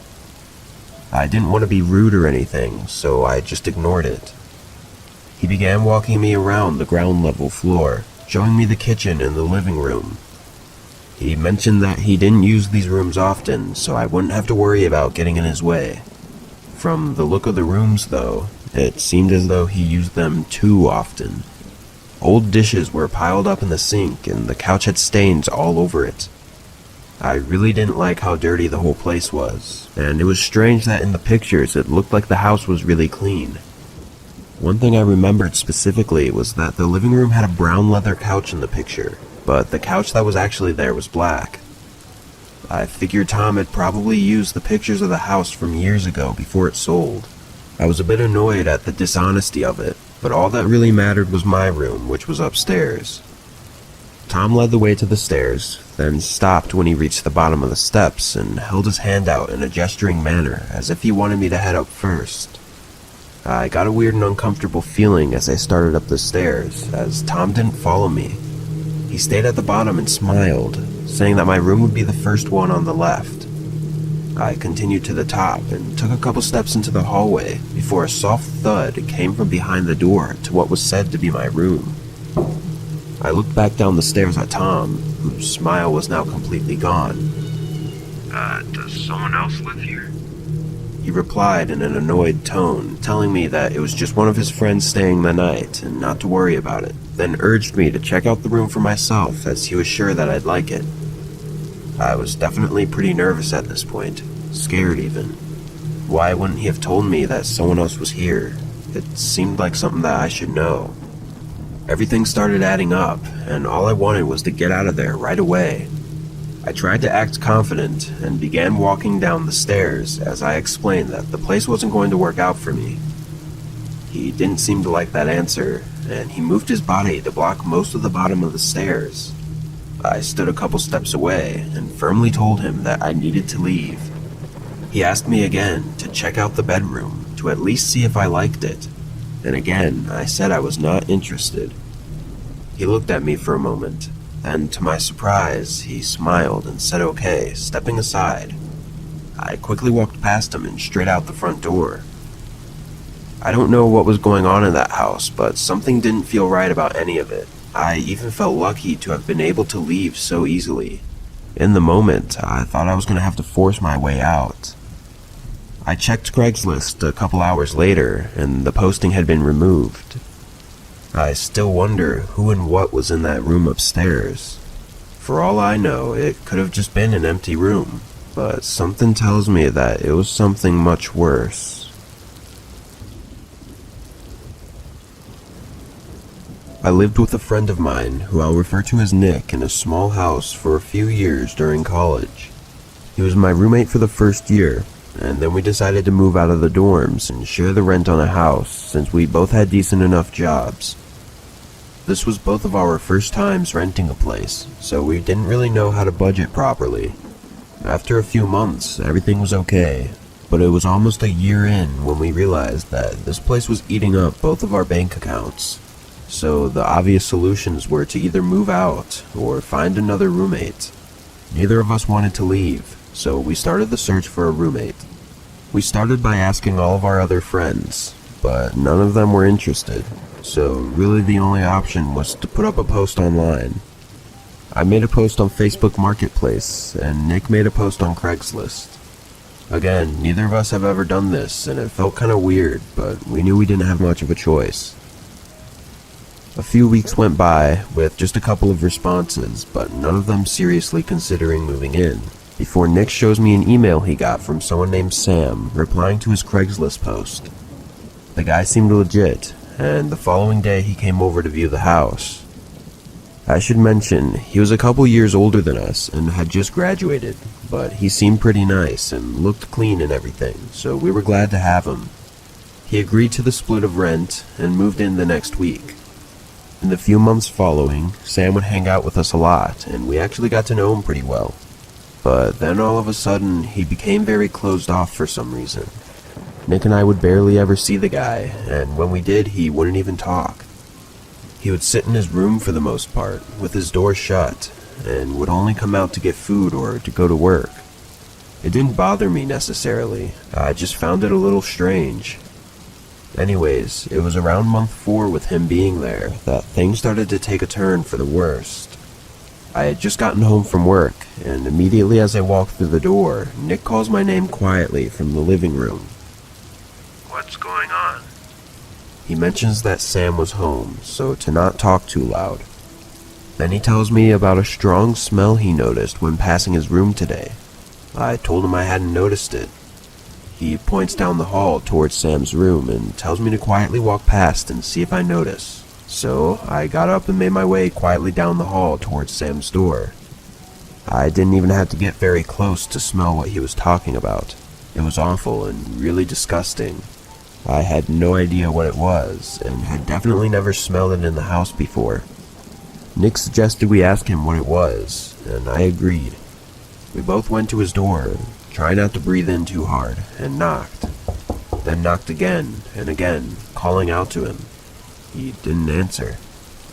Nick said he was sure that Sam was in there, but after a couple more minutes we just gave up and figured we'd ask him tomorrow.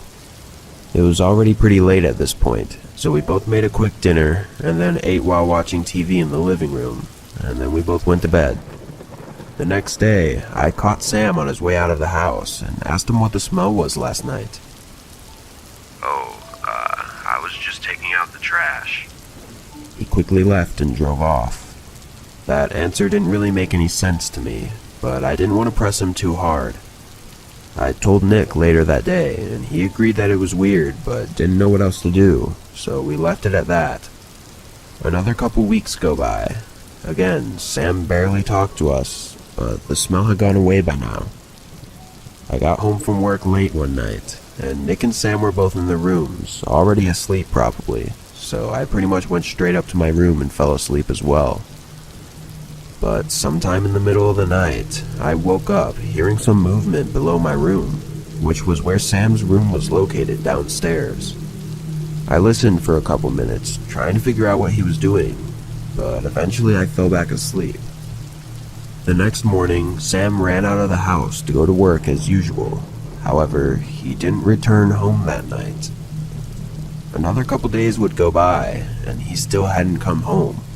I called him multiple times, and his phone instantly went to voicemail.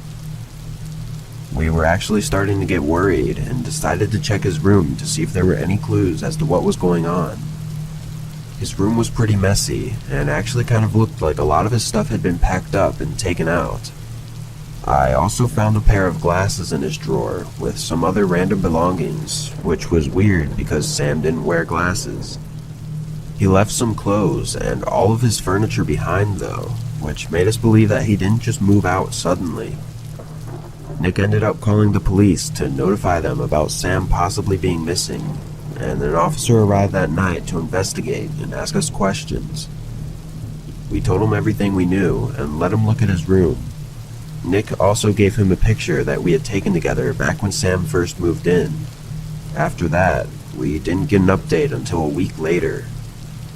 A different detective called us and informed us that the identity of the man in the photo with us was not Sam. They said a family member recognized them as their missing son, who had been gone for almost a year. After that, the case got a lot more complicated, and we didn't have much helpful information because the guy pretty much lied about everything he told us.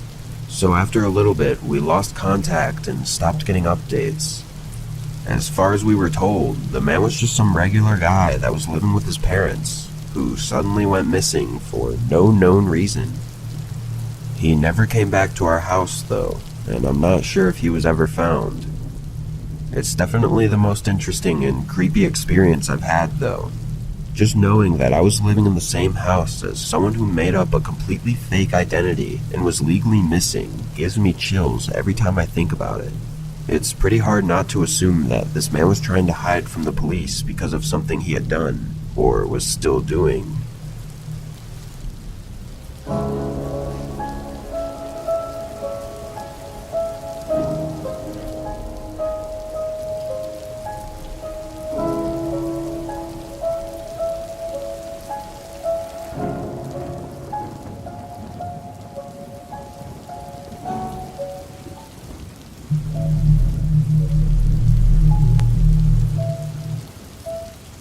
Craigslist is not something I would use often. I mean, less than once a year for sure. But sometimes it's just the easiest way to sell something that would otherwise be impossible to sell quickly. However, after this happened to me about 3 years ago, I never used Craigslist again. I was 22 at the time and lived in a very small house with a roommate of mine for over a year before he moved out. The lease ended in a few months anyways, and without a roommate to split the rent with, I could no longer afford the property. Thus, I had to move out as well. It wasn't too hard to find an apartment, but it was way smaller than the house was. This meant that I pretty much needed to get rid of all of my furniture. The couch was basically unused, and my roommate and I bought it just over a year ago when he moved in. So it would be a total waste to just put it on the side of the road for someone to pick up. The thing was expensive, and I could really use any extra money to help with the move, so of course I resorted to Craigslist. This was my first time ever selling anything on the site, as I was always the one to buy stuff instead. I'd never had any weird experiences, aside from just the awkward feeling of being in someone else's house and meeting a stranger. Though, being the person selling this time, I felt much more comfortable since I would be at my house. Anyway, it took a bit over 2 weeks for someone who was seriously interested to reply to the ad and ask to come check it out. He ended up calling me to ask a few questions about it. Honestly, it made me feel better, since I assumed he was probably just trying to be safe and make sure I wasn't some creep. His name was David, and he told me that he moved into a new house and needed some cheap furniture to fill the space. I mentioned that I was in the exact opposite position, leaving my house for an apartment. He responded, asking politely why I was leaving, to which I told him that my roommate left, so I couldn't really afford it anymore. He sounded nice though, which I guess made me tell him more than I should have. We set a time after we were both off of work on a Saturday evening around 6 o'clock. When that time came around, I left the front door open and waited.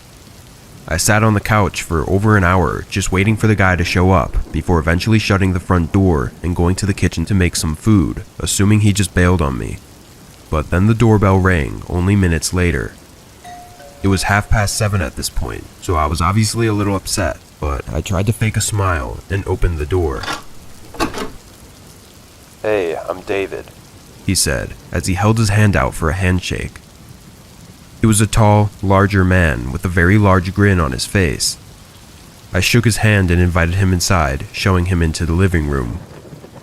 He looked at it for a second, nodding his head in approval, before I heard footsteps outside the front door, followed by it opening and 2 more men walking inside. Sorry, these are my buddies that are moving in with me. Hope you don't mind. Yeah, that's fine. I said nervously, knowing that there wasn't much I could do about it. Honestly, I was starting to get really uneasy though, and had a bad feeling in my gut. I tried to not think about it, telling myself I was overthinking it, but my feelings would not suppress. David walked to the other side of the couch and knelt down a bit as if he was inspecting something. Then he stood back up. What's this over here? He said, pointing down at the side of the couch. With the other 2 men standing behind me, I reluctantly walked over to where he was standing and looked down at the couch. I don't see anything. He pointed again, as if he wanted me to get down and look. The 2 other men came closer, standing in front of me, while David was behind me. Slowly, I knelt down and looked at the side, still not seeing anything. I could feel all of them breathing over me, making me feel powerless and terrified. I'm just messing with ya. There's nothing there. David exclaimed, giving me a hard pat on the back as I stood up. I let out a nervous chuckle and moved myself a few steps away. I could see the other men had creepy smiles on their faces as they looked at David as if plotting something.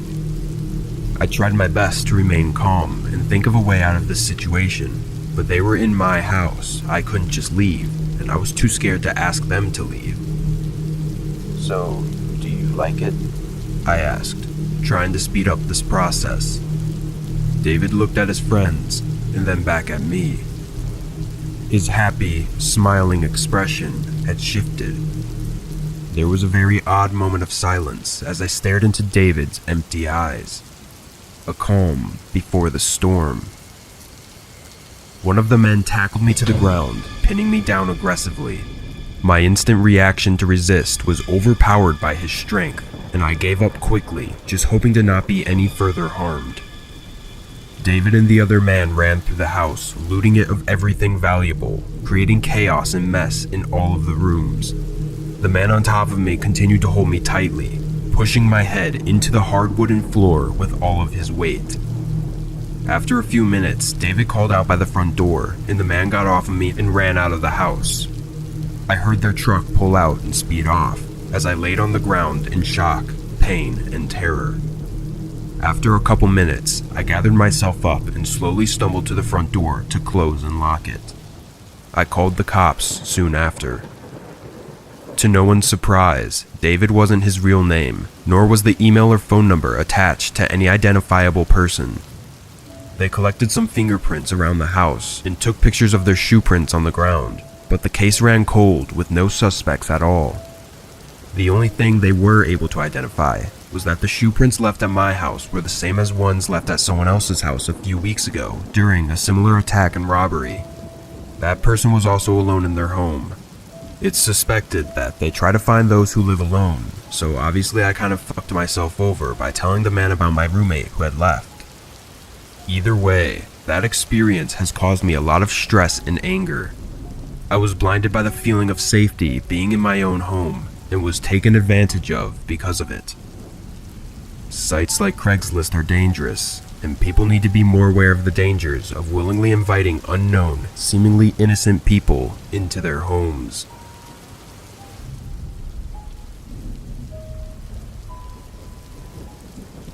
I tried buying a truck off of Craigslist some years ago, and before you say anything, it was a great price and I wasn't in the best financial situation.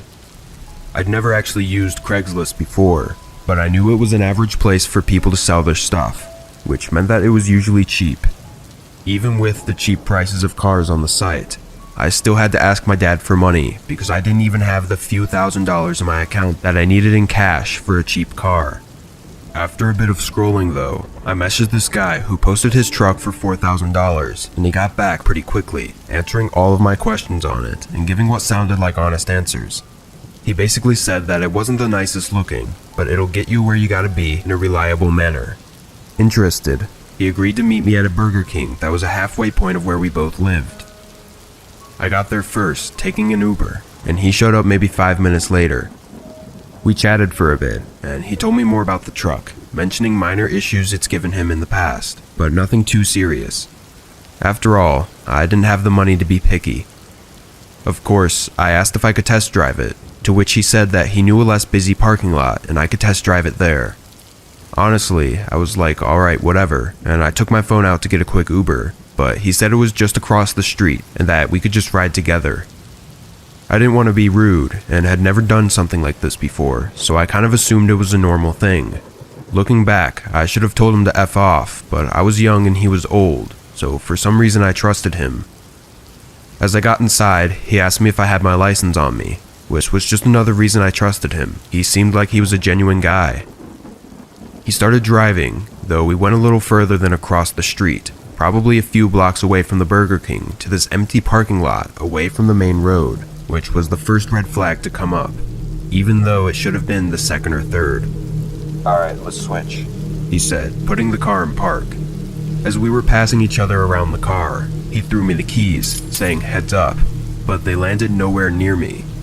I mean, I would have had to dive into the concrete to catch them.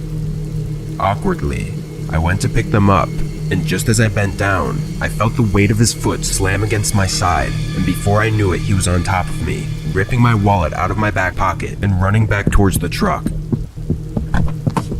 I immediately grabbed the keys from the ground, thinking he must have forgotten them in the heat of the moment, and that I could possibly force a trade. Unfortunately though, the keys he threw at me must have just been fake, because he just drove away, leaving me stranded there stupidly. What makes everything worse is that it all happened so fast I couldn't even get the damn license plate. I still had my phone though, and the first thing I did was cancel the only card I had, because I couldn't risk him spending money I didn't have. And then I called the police. I walked back to the Burger King and filed a report when they met me there. But with only the description of a rusty white truck and an average middle-aged white guy, nothing ever came of it. He took the ad down, and his email wasn't even a real name. Apparently it was just named after a video game character, and again, I didn't get his plates. So all in all, I lost $4,000 of straight cash, had to wait for a new card in the mail, had to get a new license, and they didn't even catch the guy. Moral of the story is, don't use Craigslist, and don't be as stupid as I was.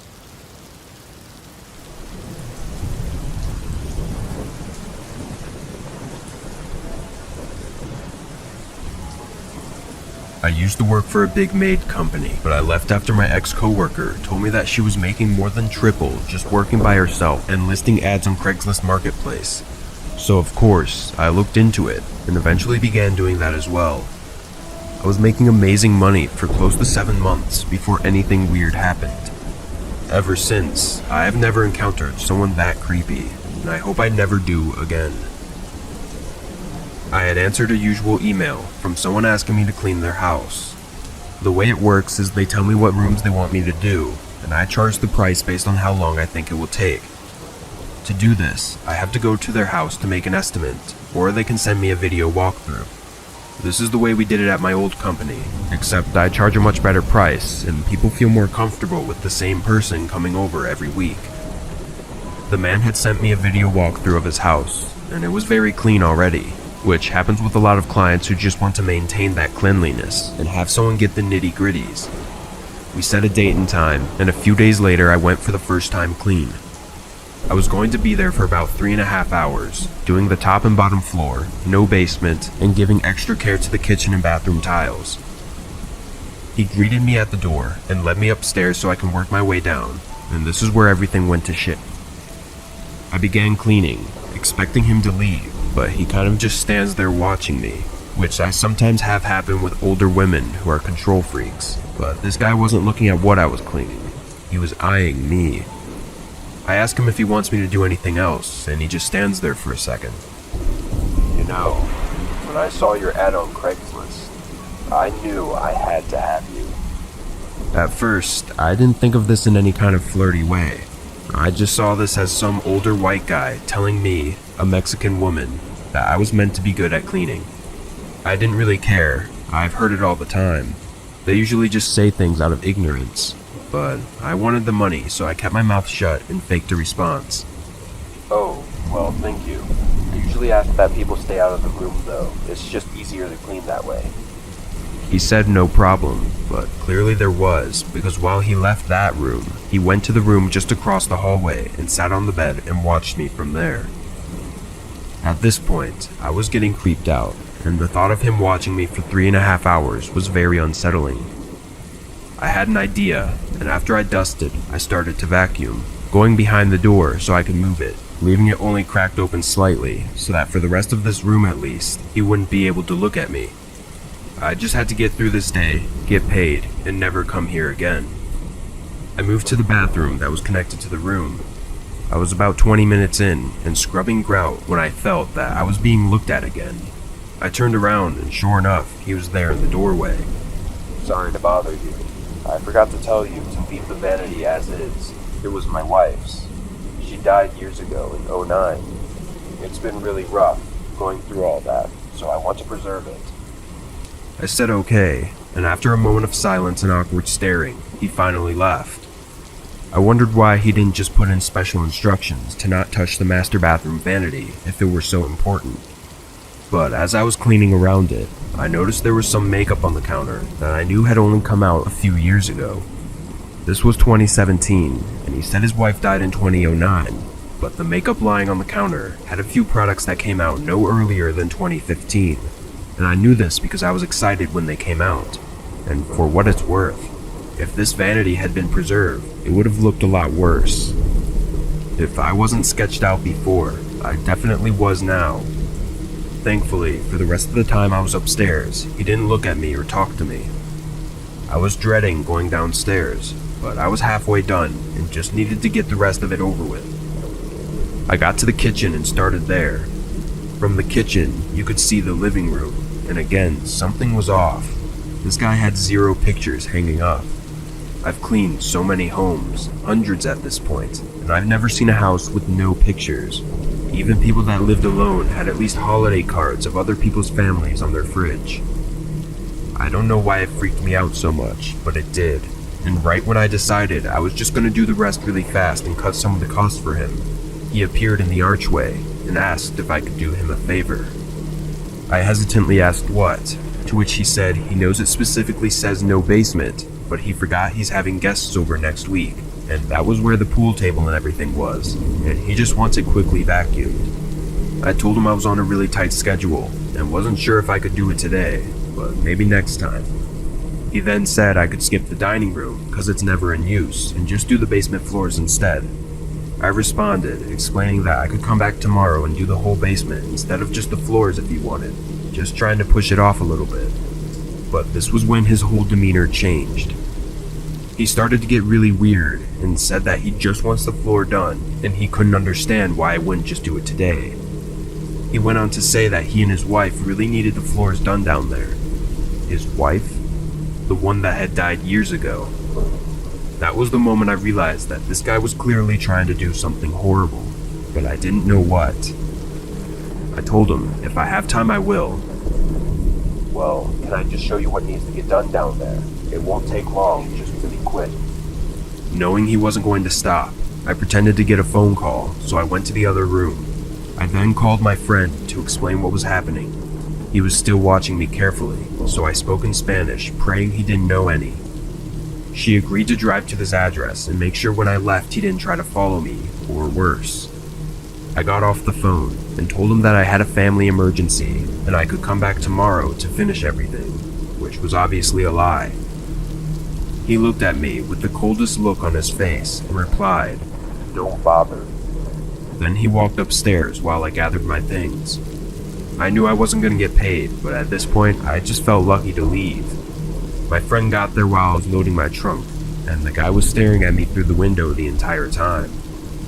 I left, and when I got home I called the police to tell them what happened, but there wasn't much they can do, since he didn't break the law, he was just being creepy. They basically just told me the obvious, to not go there again, which I clearly wasn't going to. Just a reminder for everyone, if you provide a service through sites like Craigslist, there's no sure way to tell who's weird and who's not. So make sure to trust your gut and always let someone know the address you're going to and when you're supposed to leave, just in case. I don't know what was wrong with that guy or what he had planned for me in that basement, but I hope nobody else has to find out.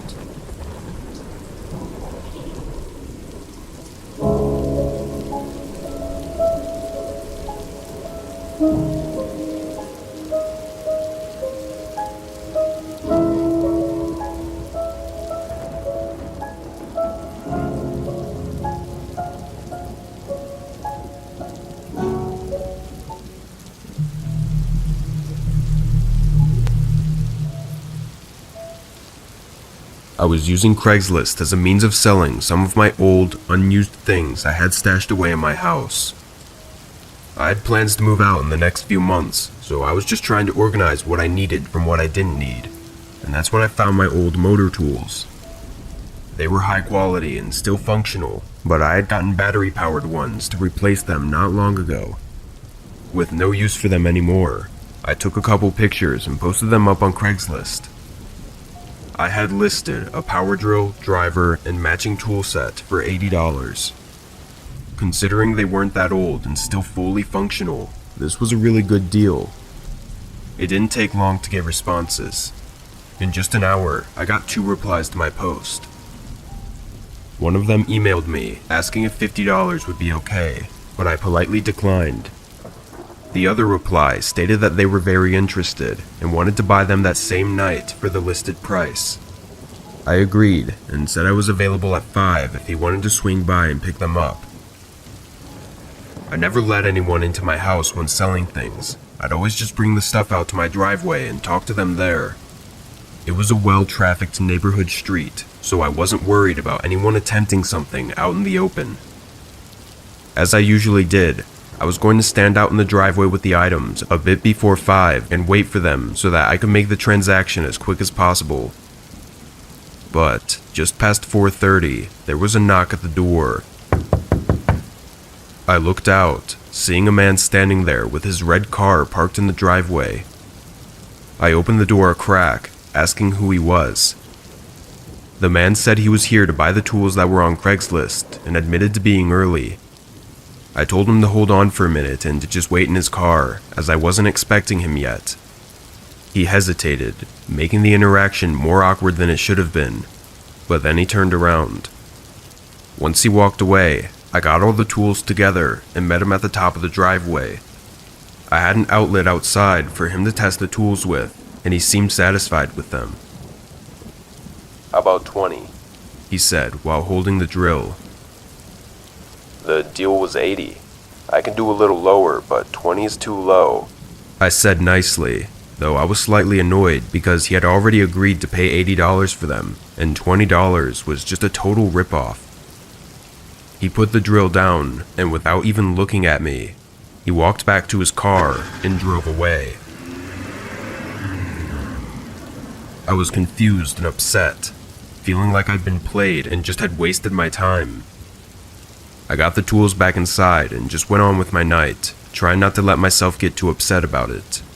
Really, it was just a small inconvenience. At least, that's what I thought. A couple hours later, I walked by the front windows, and out of the corner of my eye, I saw that same red car. It was parked just down the road, 3 houses away from mine. I looked closely, trying to be sure that it was that same man, but nobody was inside it. It was an empty parked car, so I had no way of knowing for sure. I convinced myself it was just a coincidence and carried on. Another hour would go by. I was just going on with my night, making food and watching TV, but then someone knocked on my door. I was a little shaken, but chose to ignore it and hope that whoever it was would go away. Obviously, the man from earlier was my first thought. Only 30 seconds passed before they knocked again. Hey, it's me. I decided I'll take the tools. I brought the money. He yelled from the other side of the door. I didn't believe him at all. It all came together in my mind that car that I'd seen an hour ago was his, meaning that he'd been stalking my house all night. I didn't respond and instead called the police, informing them of the man's name and the car he had. The man called out several more times, saying he wanted to buy the tools, but then it went silent for a minute. I was still standing by my couch, looking toward the front door. Another minute passed. I wasn't sure what to do. The police were already on their way and would be here any minute, so I felt safe enough to be able to check out the windows. I quietly walked over to the window that was beside the door. But then suddenly, I heard something hit the side of the house with great force. The sound was followed by leaves rustling and footsteps running away. I looked out the window and saw the guy running with a limp down to his car. The police turned in at the perfect time though, stopping him halfway. It surprised me to hear that the man admitted to a lot. He said he planned on robbing me, but I wouldn't let him into the house, which complicated things for him. Additionally, he tried climbing the tree on the side of my house and jumping onto the roof, but he missed, hitting the side and falling on his leg. The thing is though, he was armed with a knife, and the roof he tried to jump on was just under my second-story window, which after checking, was unlocked. So, if he had made the jump, he actually would have gotten inside. He claimed it was just an attempted robbery, but claims are just that. I stopped using Craigslist, and even to this day, I lock every single window in my house, even the ones that I think are unreachable.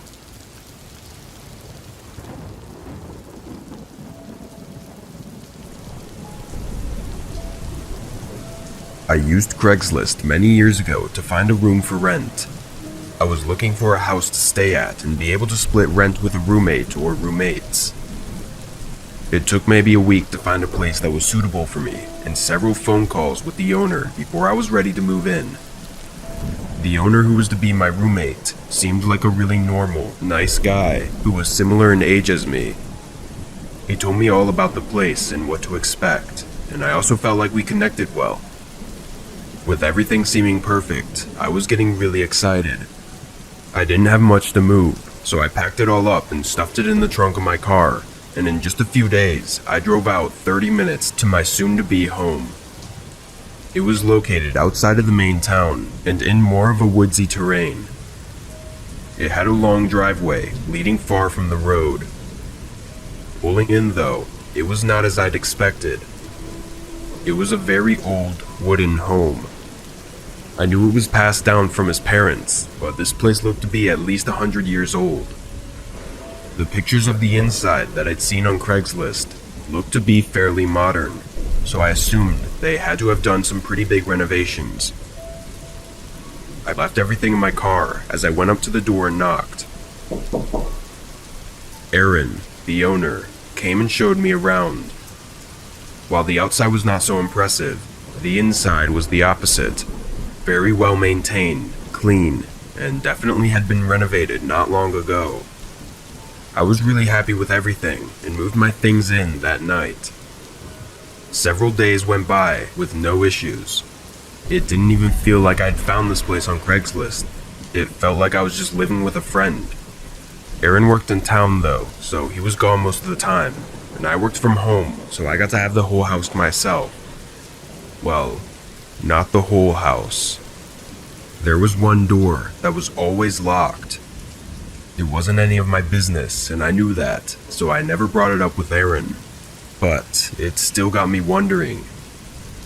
It was almost definitely the basement door, but this was odd because he said the house was a one-story home, not mentioning anything about having a basement. Another couple days went by before something happened. Aaron brought home some fast food for dinner, and then went to bed early because he had work the next day. I stayed up a while longer, then did the same. Laying in bed though, I had trouble falling asleep. There wasn't any reason for this, it was just one of those nights. But after a while, I heard Aaron's bedroom door open. I was listening because there was nothing else to do, but no sounds came. I waited a whole 2 or 3 minutes before he started walking slowly down the hall towards my door. Just as he was passing though, he stopped. I heard the floorboards creak, followed by the door thump softly, as if he was pressing up against it. He stayed there behind the door for a while. I don't even know how long, but then he walked away. Not back toward his room, but the other way, toward the main hallway. Then a door opened and closed. I didn't know what to think. It was really weird and creepy, but also I'd known Aaron for a while now and didn't see him as a weird person. But what was he doing? And where did he go? I stayed awake as long as I could, waiting to hear him come back, but he never did. Over the next few nights, I noticed a pattern. Every time I would go to bed, about 30 minutes later, Aaron would open his door, stand still for a minute, then walk to my door, stand still again, then leave and go into the locked door. He never slept in his room. He always slept somewhere behind the weird locked door. What made it so creepy was that he was trying so hard to keep a secret from me. I decided one night that I was going to figure this all out, because I was beginning to feel unsafe. I went to bed and waited for Aaron to do his usual routine. He opened his bedroom door and walked over to mine. Then, as soon as I heard him unlock and open the other door, I got up and quickly went into the hallway, catching him standing by the open door. He looked back at me, clearly startled. Hey, is everything okay, Aaron? I asked. He just stared at me, eyes still open wide from the scare I gave him. Why do you keep going to that door every night? I broke the silence, getting impatient. We were standing on opposite sides of the long, dark hallway, but I could sense that something was wrong with him. We stared at each other still, and I took a step closer. Aaron? As soon as I spoke his name, he ran around the corner and straight to the back door, opening it and continuing to run for the trees. I looked out the back door, seeing him disappear into the dark woods. I was shaking, horrified at what just happened. I have no words to describe the unknown thoughts running through my head. I closed the back door, then grabbed a knife from the kitchen and walked over to the door Aaron had opened. It was in fact a basement, but there was no light switch and it clearly had not been renovated like the rest of the house. The walls were old, decaying wood. I debated whether or not to go down. I was so intrigued and curious, but terrified as well. The longer I stood there, the more afraid I became. I turned and ran back to my room, packed everything I could into 2 suitcases, stuffed them in my car, and drove away, never looking back. I never talked to Aaron again, and he never tried to contact me either. I didn't know what was going on with him, or what he was doing in that house, but I didn't want to be involved. After a while, I forgot about it, but almost 5 years later, I found myself wondering about it again. I looked up the house online and found some strange things. It had been torn down years ago. There was an article from 5 years ago, just a few months after I left, stating that the house was abandoned. To me, this meant that when Aaron ran away that night, he never came back. I kept reading, and it stated that the house was torn down due to what they described as criminal findings. It didn't go into any more detail about what those criminal findings were. This really had me shaken up for a few weeks. Things like this probably wouldn't happen nowadays, but you can never be too careful.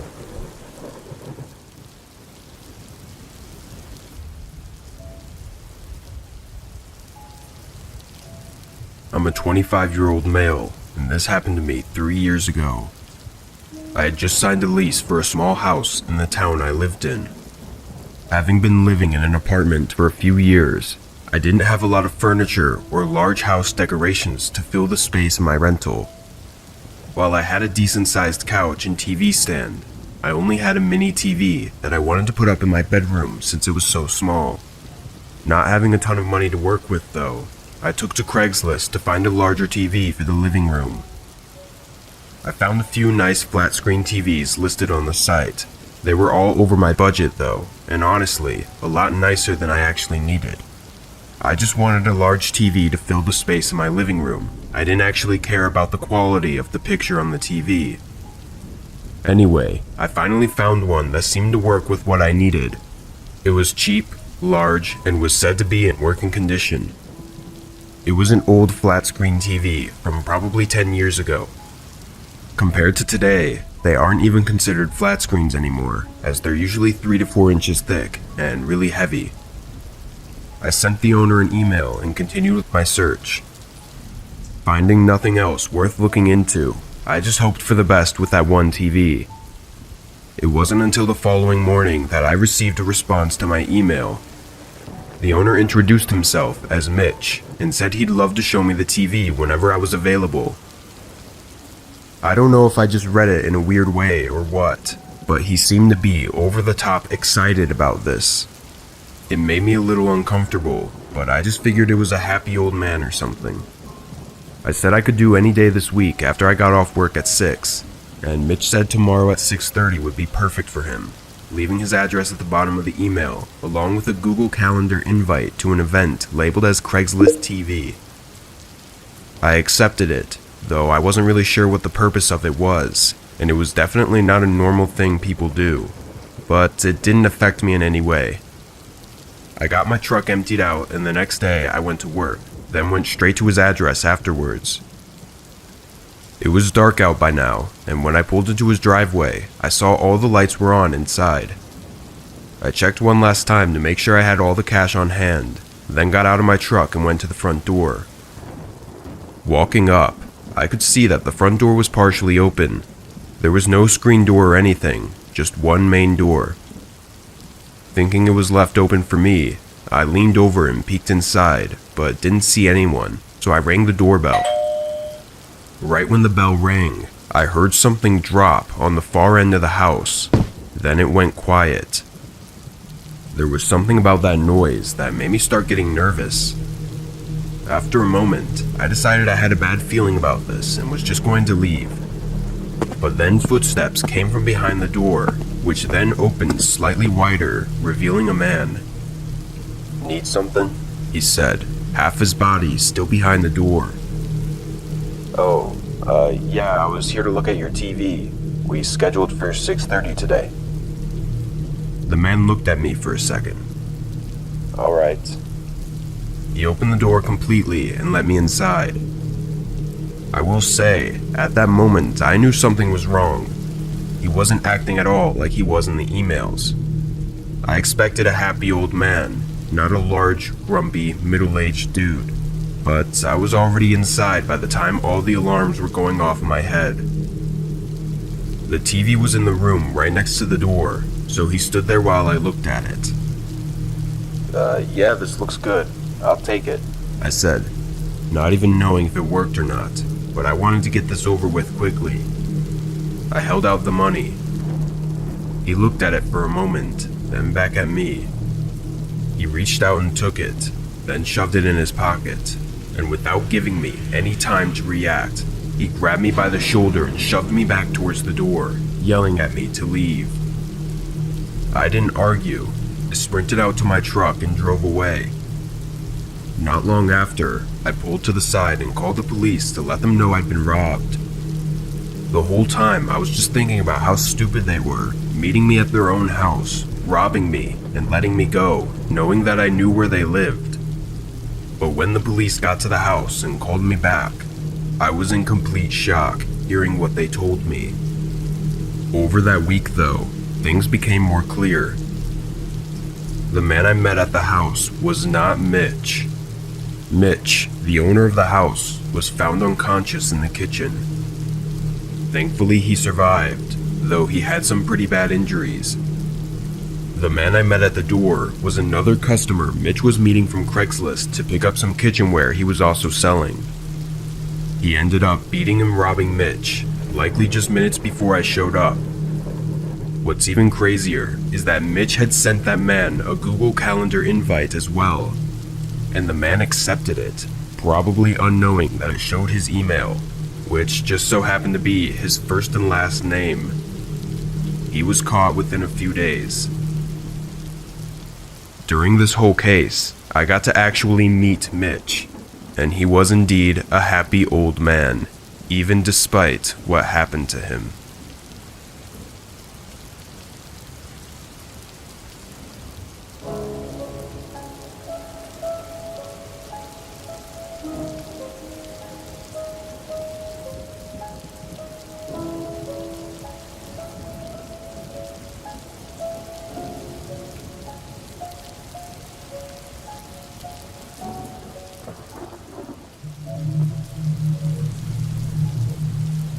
I stumbled upon a Craigslist ad for a beautiful antique piano at an unbeatable price. I'd been really searching for one for a while, and these types of pianos can be unbelievably expensive if the seller knows its true value. I emailed the seller, and he quickly replied. He seemed friendly and said he was excited to meet me and show me the piano. The address he gave me was a bit off the beaten path, out in a rural area outside of town, but I didn't think anything of it. Thursday evening, right on schedule, I hopped in my car and started to drive out there. It was already dark, and the winding roads were getting more and more questionable as I went along. I was quickly becoming unnerved. When I finally reached the address that he had given me, it looked like an old church. I guess I just didn't know the difference between an old farmhouse and an old church, though. They all kind of looked the same in my mind, so I thought that's what it was. I saw the man walking out of the front door, waving at me and calling my name. Hesitantly, I got out of my car and began to make my way over to him. He was tall and thin, with dull, beady eyes and a quirky smile. He seemed friendly, but there was something off about him. "Welcome," he said. "I hope the drive wasn't too bad." I nodded, trying to compose myself and push aside the uneasy feelings. He led me inside the place, which I immediately noticed that it likely was actually an old church, but it had been converted into some sort of makeshift musical instrument museum. There was all kinds of gear lining the walls: drums, banjos, guitars, and a host of other instruments. I didn't spot the piano, though. I turned and asked him where the piano was. "It's downstairs," he replied. I hesitated, something not feeling right with the way he said it. Nonetheless, I followed him down a narrow hallway where a staircase led down below. He grabbed a heavy flashlight before starting down those stairs. As we reached the bottom, he turned to me and gave me a lopsided grin. "It's down here, don't worry." He shined the flashlight on a small room off to the side. I hesitated, unsure if I should go in, but I was too far in to back out now. We entered the room. The man flipped the lights on, which were dim, just enough to see the piano sitting in the center. The problem was, it looked nothing like the picture in the ad. The wood was chipping, keys were missing from one end of the keyboard, and it was quite a bit smaller than I anticipated. "It's not quite what I was expecting." I said, trying to sound polite, but my disappointment was clear in my voice. "I'm sorry it's not quite what you were looking for," he replied. He crossed his arms and leaned against the wall, watching my every move. I felt like a trapped animal, self-aware and panicky. The whole setup was weird, and I felt like I needed to leave. "Thanks for this. I think I'll pass on it, though." I looked over at the man, who was still leaning against the wall, with a crooked smile on his face. "Is there anything else you'd like to look at?" He asked. "No, I'm okay. I stuttered, feeling threatened by his tone. I think that's all for today." I quickly rushed out of the room, entering the dark, unlit hallway. I managed to find the stairs and quickly made my way up, leaving out the front door. Even though I had managed to escape, I couldn't shake the feeling that there was something more sinister going on. Maybe it was the way John had looked at me, or the way he acted, or just the tone in his voice. When I got home, I opened my laptop and looked up the address. Online, it showed a picture of the old church. It was labeled as a historical music museum, open only on the weekends for viewings.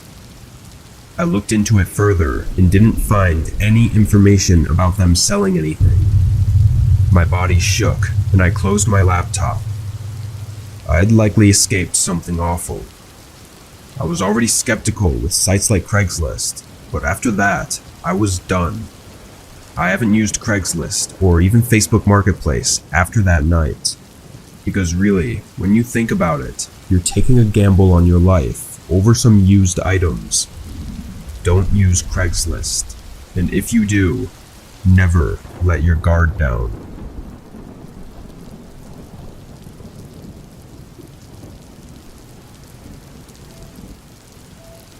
Having just moved to a new city, I turned to Craigslist to find someone to share my new apartment with.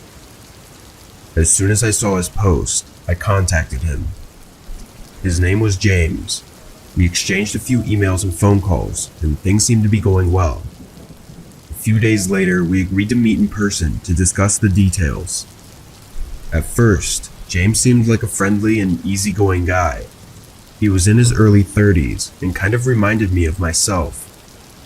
We talked for a while about our interests and hobbies, and he shared some funny stories about his previous roommates. As we were wrapping up our conversation, James suddenly got very serious. There's something I have to tell you. It's kind of important. I have a condition that sometimes makes some people uncomfortable. I looked at him, confused. What condition? Sleepwalking, He said. and it's pretty severe. I just want you to know that up front in case it was a problem. I shrugged and said it was fine, not a big deal. The first few weeks went by without incident. James seemed like a great roommate, and we got along well. But then I started noticing strange things around the apartment in the morning. Food would be missing from the fridge, and things would be moved around. I assumed it was just James sleepwalking, but didn't give it much thought. One night, I was awakened by a strange noise coming from James's room. At first, it sounded like he was talking to himself, but then I realized it was something else. A low, growling sound that sent chills down my spine. I got up, quietly crept to his door, and listened.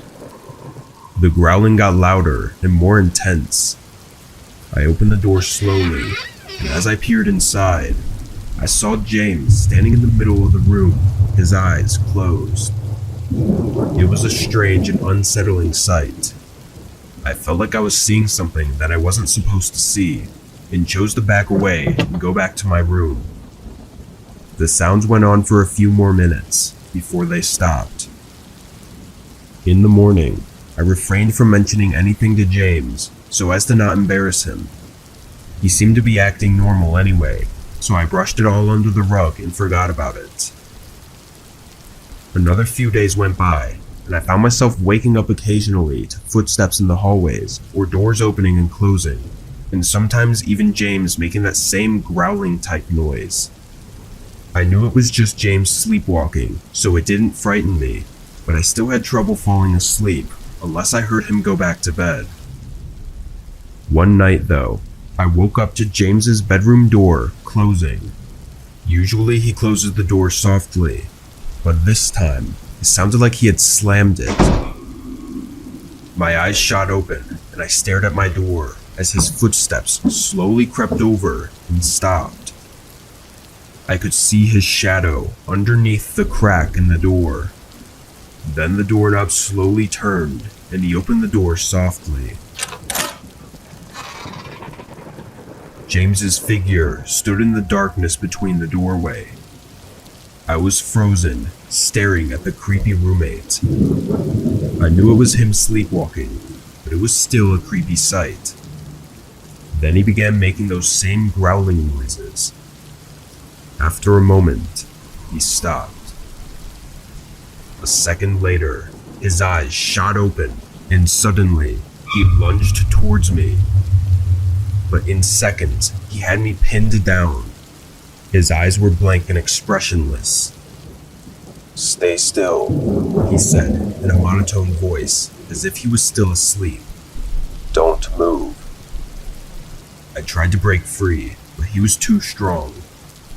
I felt a deep, intense fear building inside me. And then, just like that, it was over.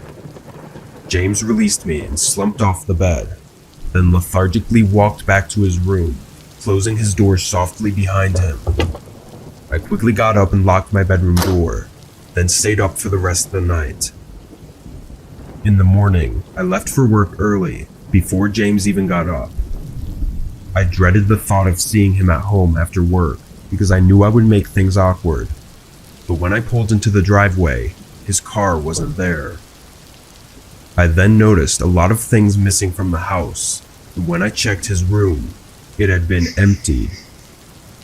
I tried calling James over the next few days, but never got a response.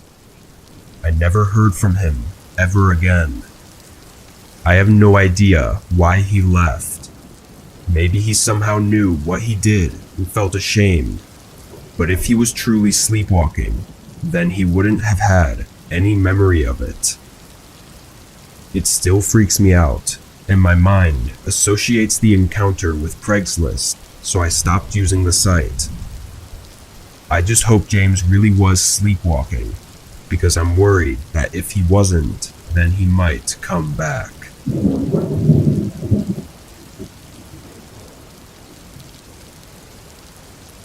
I had always been a fan of browsing Craigslist for deals and finding unique items that I couldn't find anywhere else.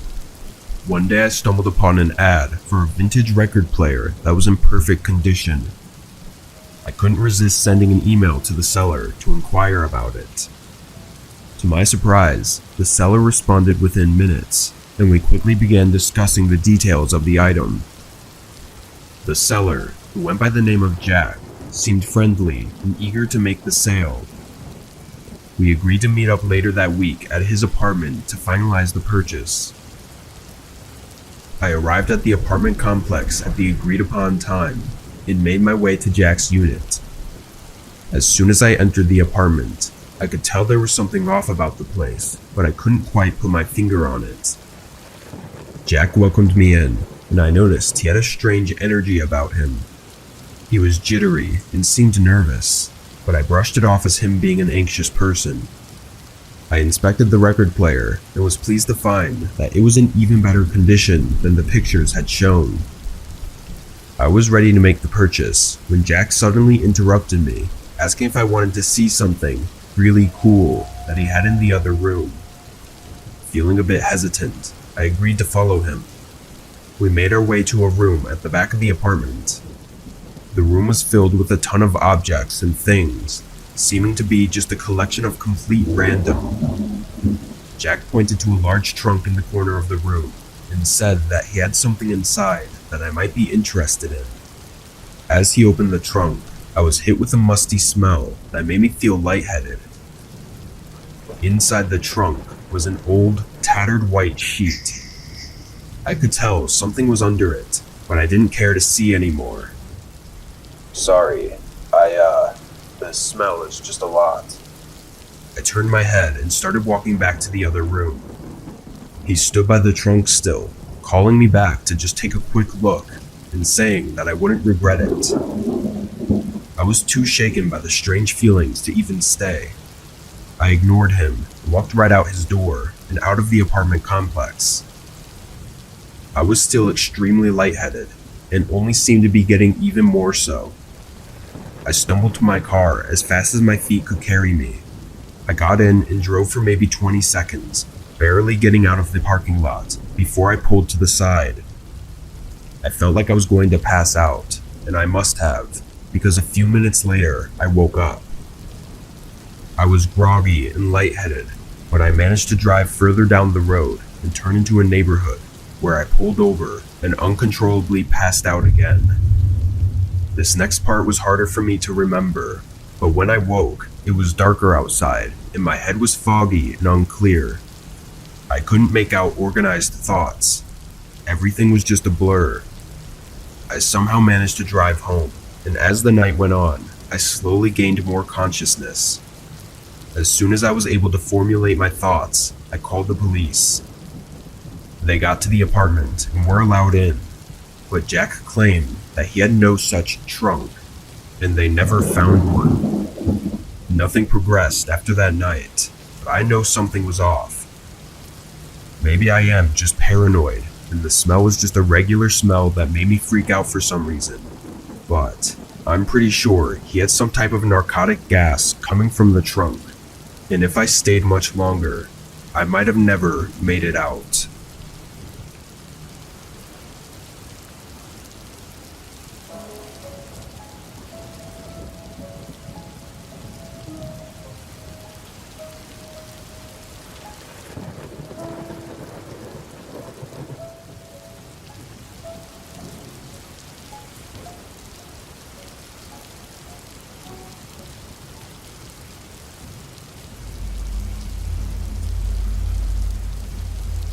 When I was 20 years old, I lived in a very small one-bedroom apartment that I'd moved into when I turned 18.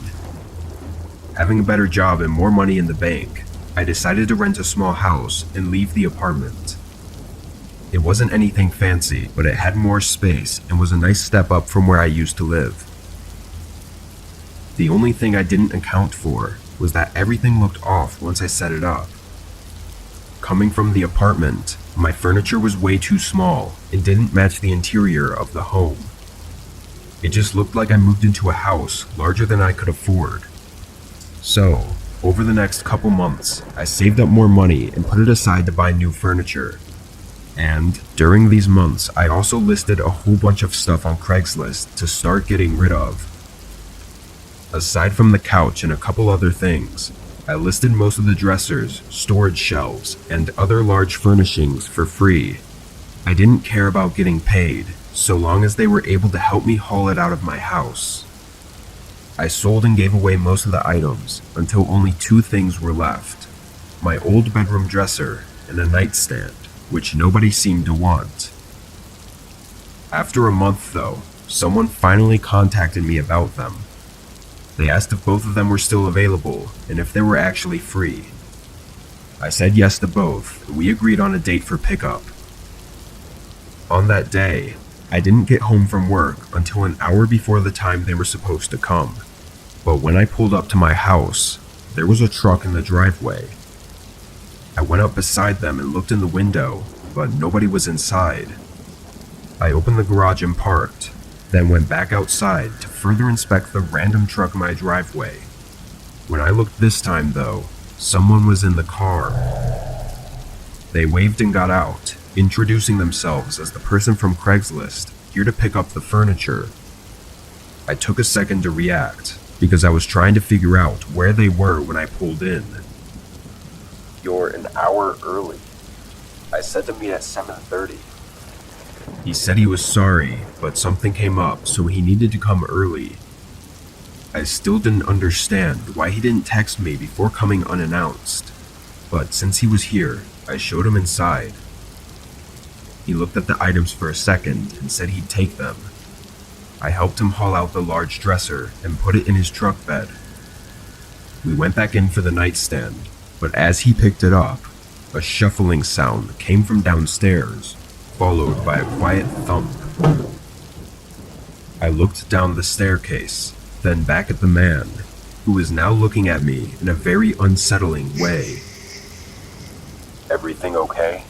He said in a very monotone voice. I hesitantly nodded and walked downstairs, showing him out. I closed the door behind him and watched out the window to make sure that he left. That whole interaction was very odd from beginning to end, but what I found after was horrifying. Later that night, I saw a small streak on the wall just outside one of the downstairs closets, like someone had brushed against it. I looked around some more, finding very faint shoe prints inside the closet. Someone had clearly been hiding in there. I put 2 and 2 together, and I was pretty sure there was another person in my house along with the man. They broke in before I got home from work, and when they heard me pulling into the driveway, one of them hid in the closet while the other went back to the car. The shuffling sound I heard toward the end was likely the other person leaving the closet. I had the police do what they could, but the 2 men seemed to cover up their tracks. I gave them descriptions of the one man I saw and the truck he was driving, but that was that. It was a terrible experience, and after that, I only used Craigslist when I could avoid meeting at my house. Otherwise, I would just donate things or buy stuff off eBay. It feels like nowadays, anyone can do anything and get away with it so easily as long as they plan ahead.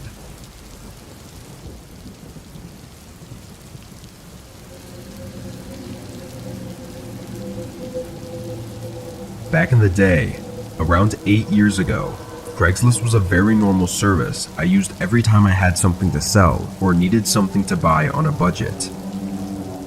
I lived in a nice town and was mostly okay with meeting new people and doing a quick exchange. At the time, I was looking for a treadmill or an elliptical. Both of these were really expensive to buy new, but used ones in good condition were often sold on Craigslist, sometimes for just a couple $100. I scrolled through a few posts and found one I liked the look of. I sent the seller a message, and the following day they replied. The seller, Mike, assured me the treadmill was in like-new condition, and we arranged to meet later that day. The address he gave me was on the edge of town, just 20 or so minutes away. When I pulled up, I was surprised to see that it was a farmhouse with a huge lot of land surrounding it, but no crops or anything. I drove down the long driveway and parked in the front yard next to several other trucks and cars that were in the yard. Mike was outside on the porch smoking when I walked up.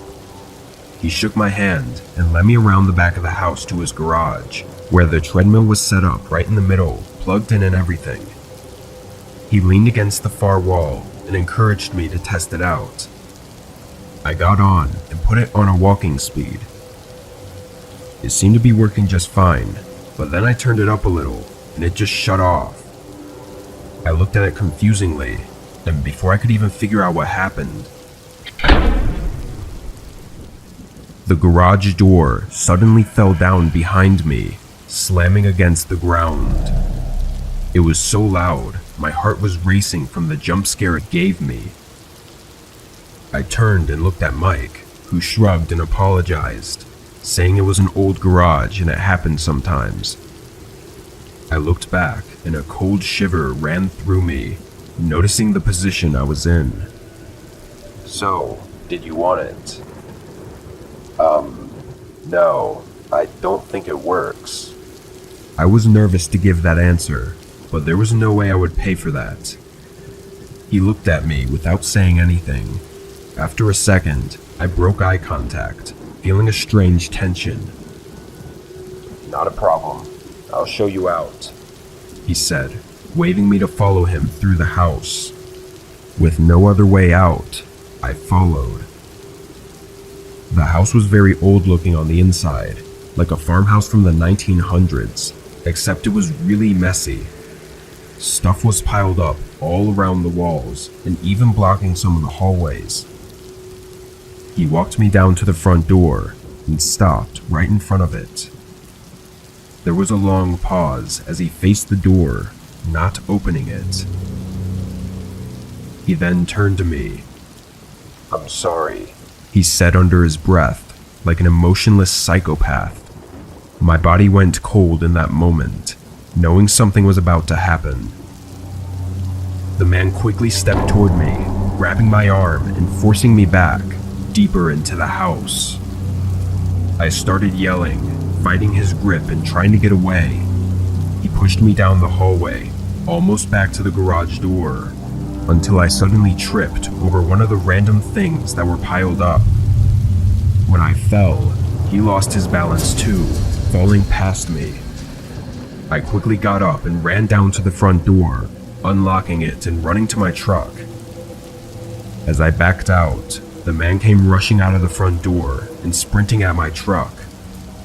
I was able to get away, but my hands were shaking on the steering wheel all the way home. I of course notified the police, but things didn't go how I expected. When they got there, nobody answered the door at the farmhouse. The man never turned up. The vehicles parked on the lot, though, were all found to be unregistered and missing license plates.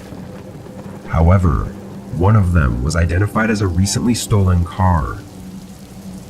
Whoever that man I met with was, he wasn't the owner of the farmhouse.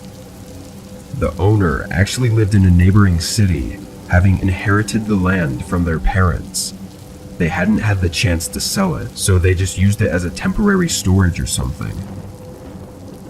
This happened many years ago, and the man never turned up, so I know it's a lost cause, but it's still scary knowing he's out there. I don't know what he was trying to do to me back then, or what he still might be trying to do to other people now.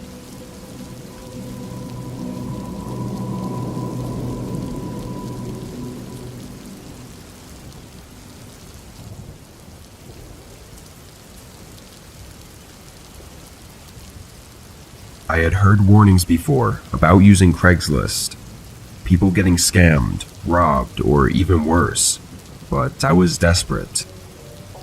I needed a new apartment ASAP, and my budget was tight, so I took a chance and started browsing the housing section on Craigslist. I came across a listing for a small apartment in an old building downtown. The rent was cheap, and the location was perfect for my job. I emailed the owner, and he responded quickly. We discussed a time to meet up, and a couple days later, I drove over there. When I arrived at the apartment building, I couldn't help but feel a bit let down. The old brick facade was crumbling, and the windows were old and dirty, one of them even boarded up. I climbed the stairs up to the second floor, and knocked on the door of apartment 2B. The man opened the door, and I was surprised by how friendly he was. He showed me around the apartment, which was small but still nice. It was in good condition, and I could tell that he put a lot of work into it. He told me he was renovating the whole building, and that the construction noise would only be temporary. We talked some more and discussed the price, and I ended up taking the deal. Later in the week, I moved in and set everything up.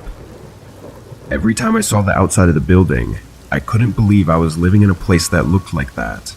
But I just have to remind myself that it was the inside that counted. 3 weeks went by, no problems or concerns about the place, until I started to realize something. Nobody else seemed to live in the building. I never saw anyone parked outside or walking inside, and I never heard anyone through the thin walls. Additionally, I never heard any construction going on like the owner had said there would be.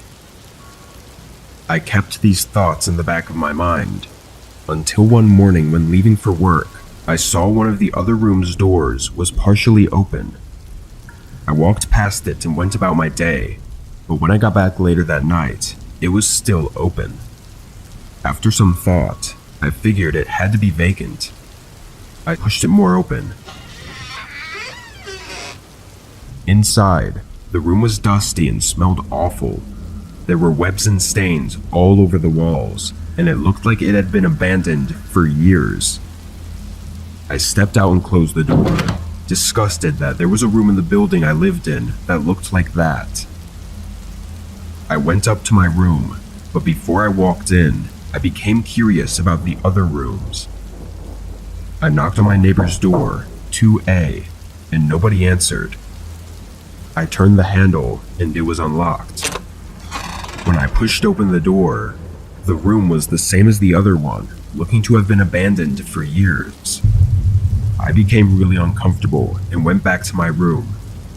I contacted the owner, sending him a text asking if any of the other rooms were ready to be rented out. While my room was nice, it felt like I was living alone in an abandoned building, which was really eerie and uncomforting.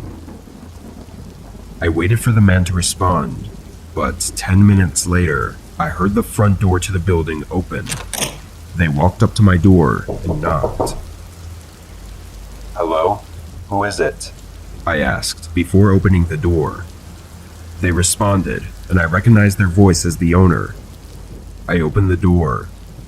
I saw your text and thought I'd just come in person. He said, smiling. I nervously smiled back, saying I was just curious about the other rooms. I didn't want to say I went inside them, because I probably wasn't supposed to. He maintained his smile. Why don't I show you one of the rooms I'm finishing up? I reluctantly followed him across the hall, but then he stopped by apartment 2A, the room I'd just been in. He pushed open the door and walked in, telling me to come inside and have a look. I stayed, thinking of an excuse, but then he told me again and again, now demanding me to come in. I backed away and ran back to my room, locking the door behind me. I heard him rushing down the stairs and out of the building. After I was sure he left, I started packing up everything, and the next day, I left and never looked back. I never saw that man again, and I never went back to Craigslist for anything. To this day, I still wonder what that building actually was and what the owner was plotting. If I had stepped into that room with him, would I have ever been able to leave?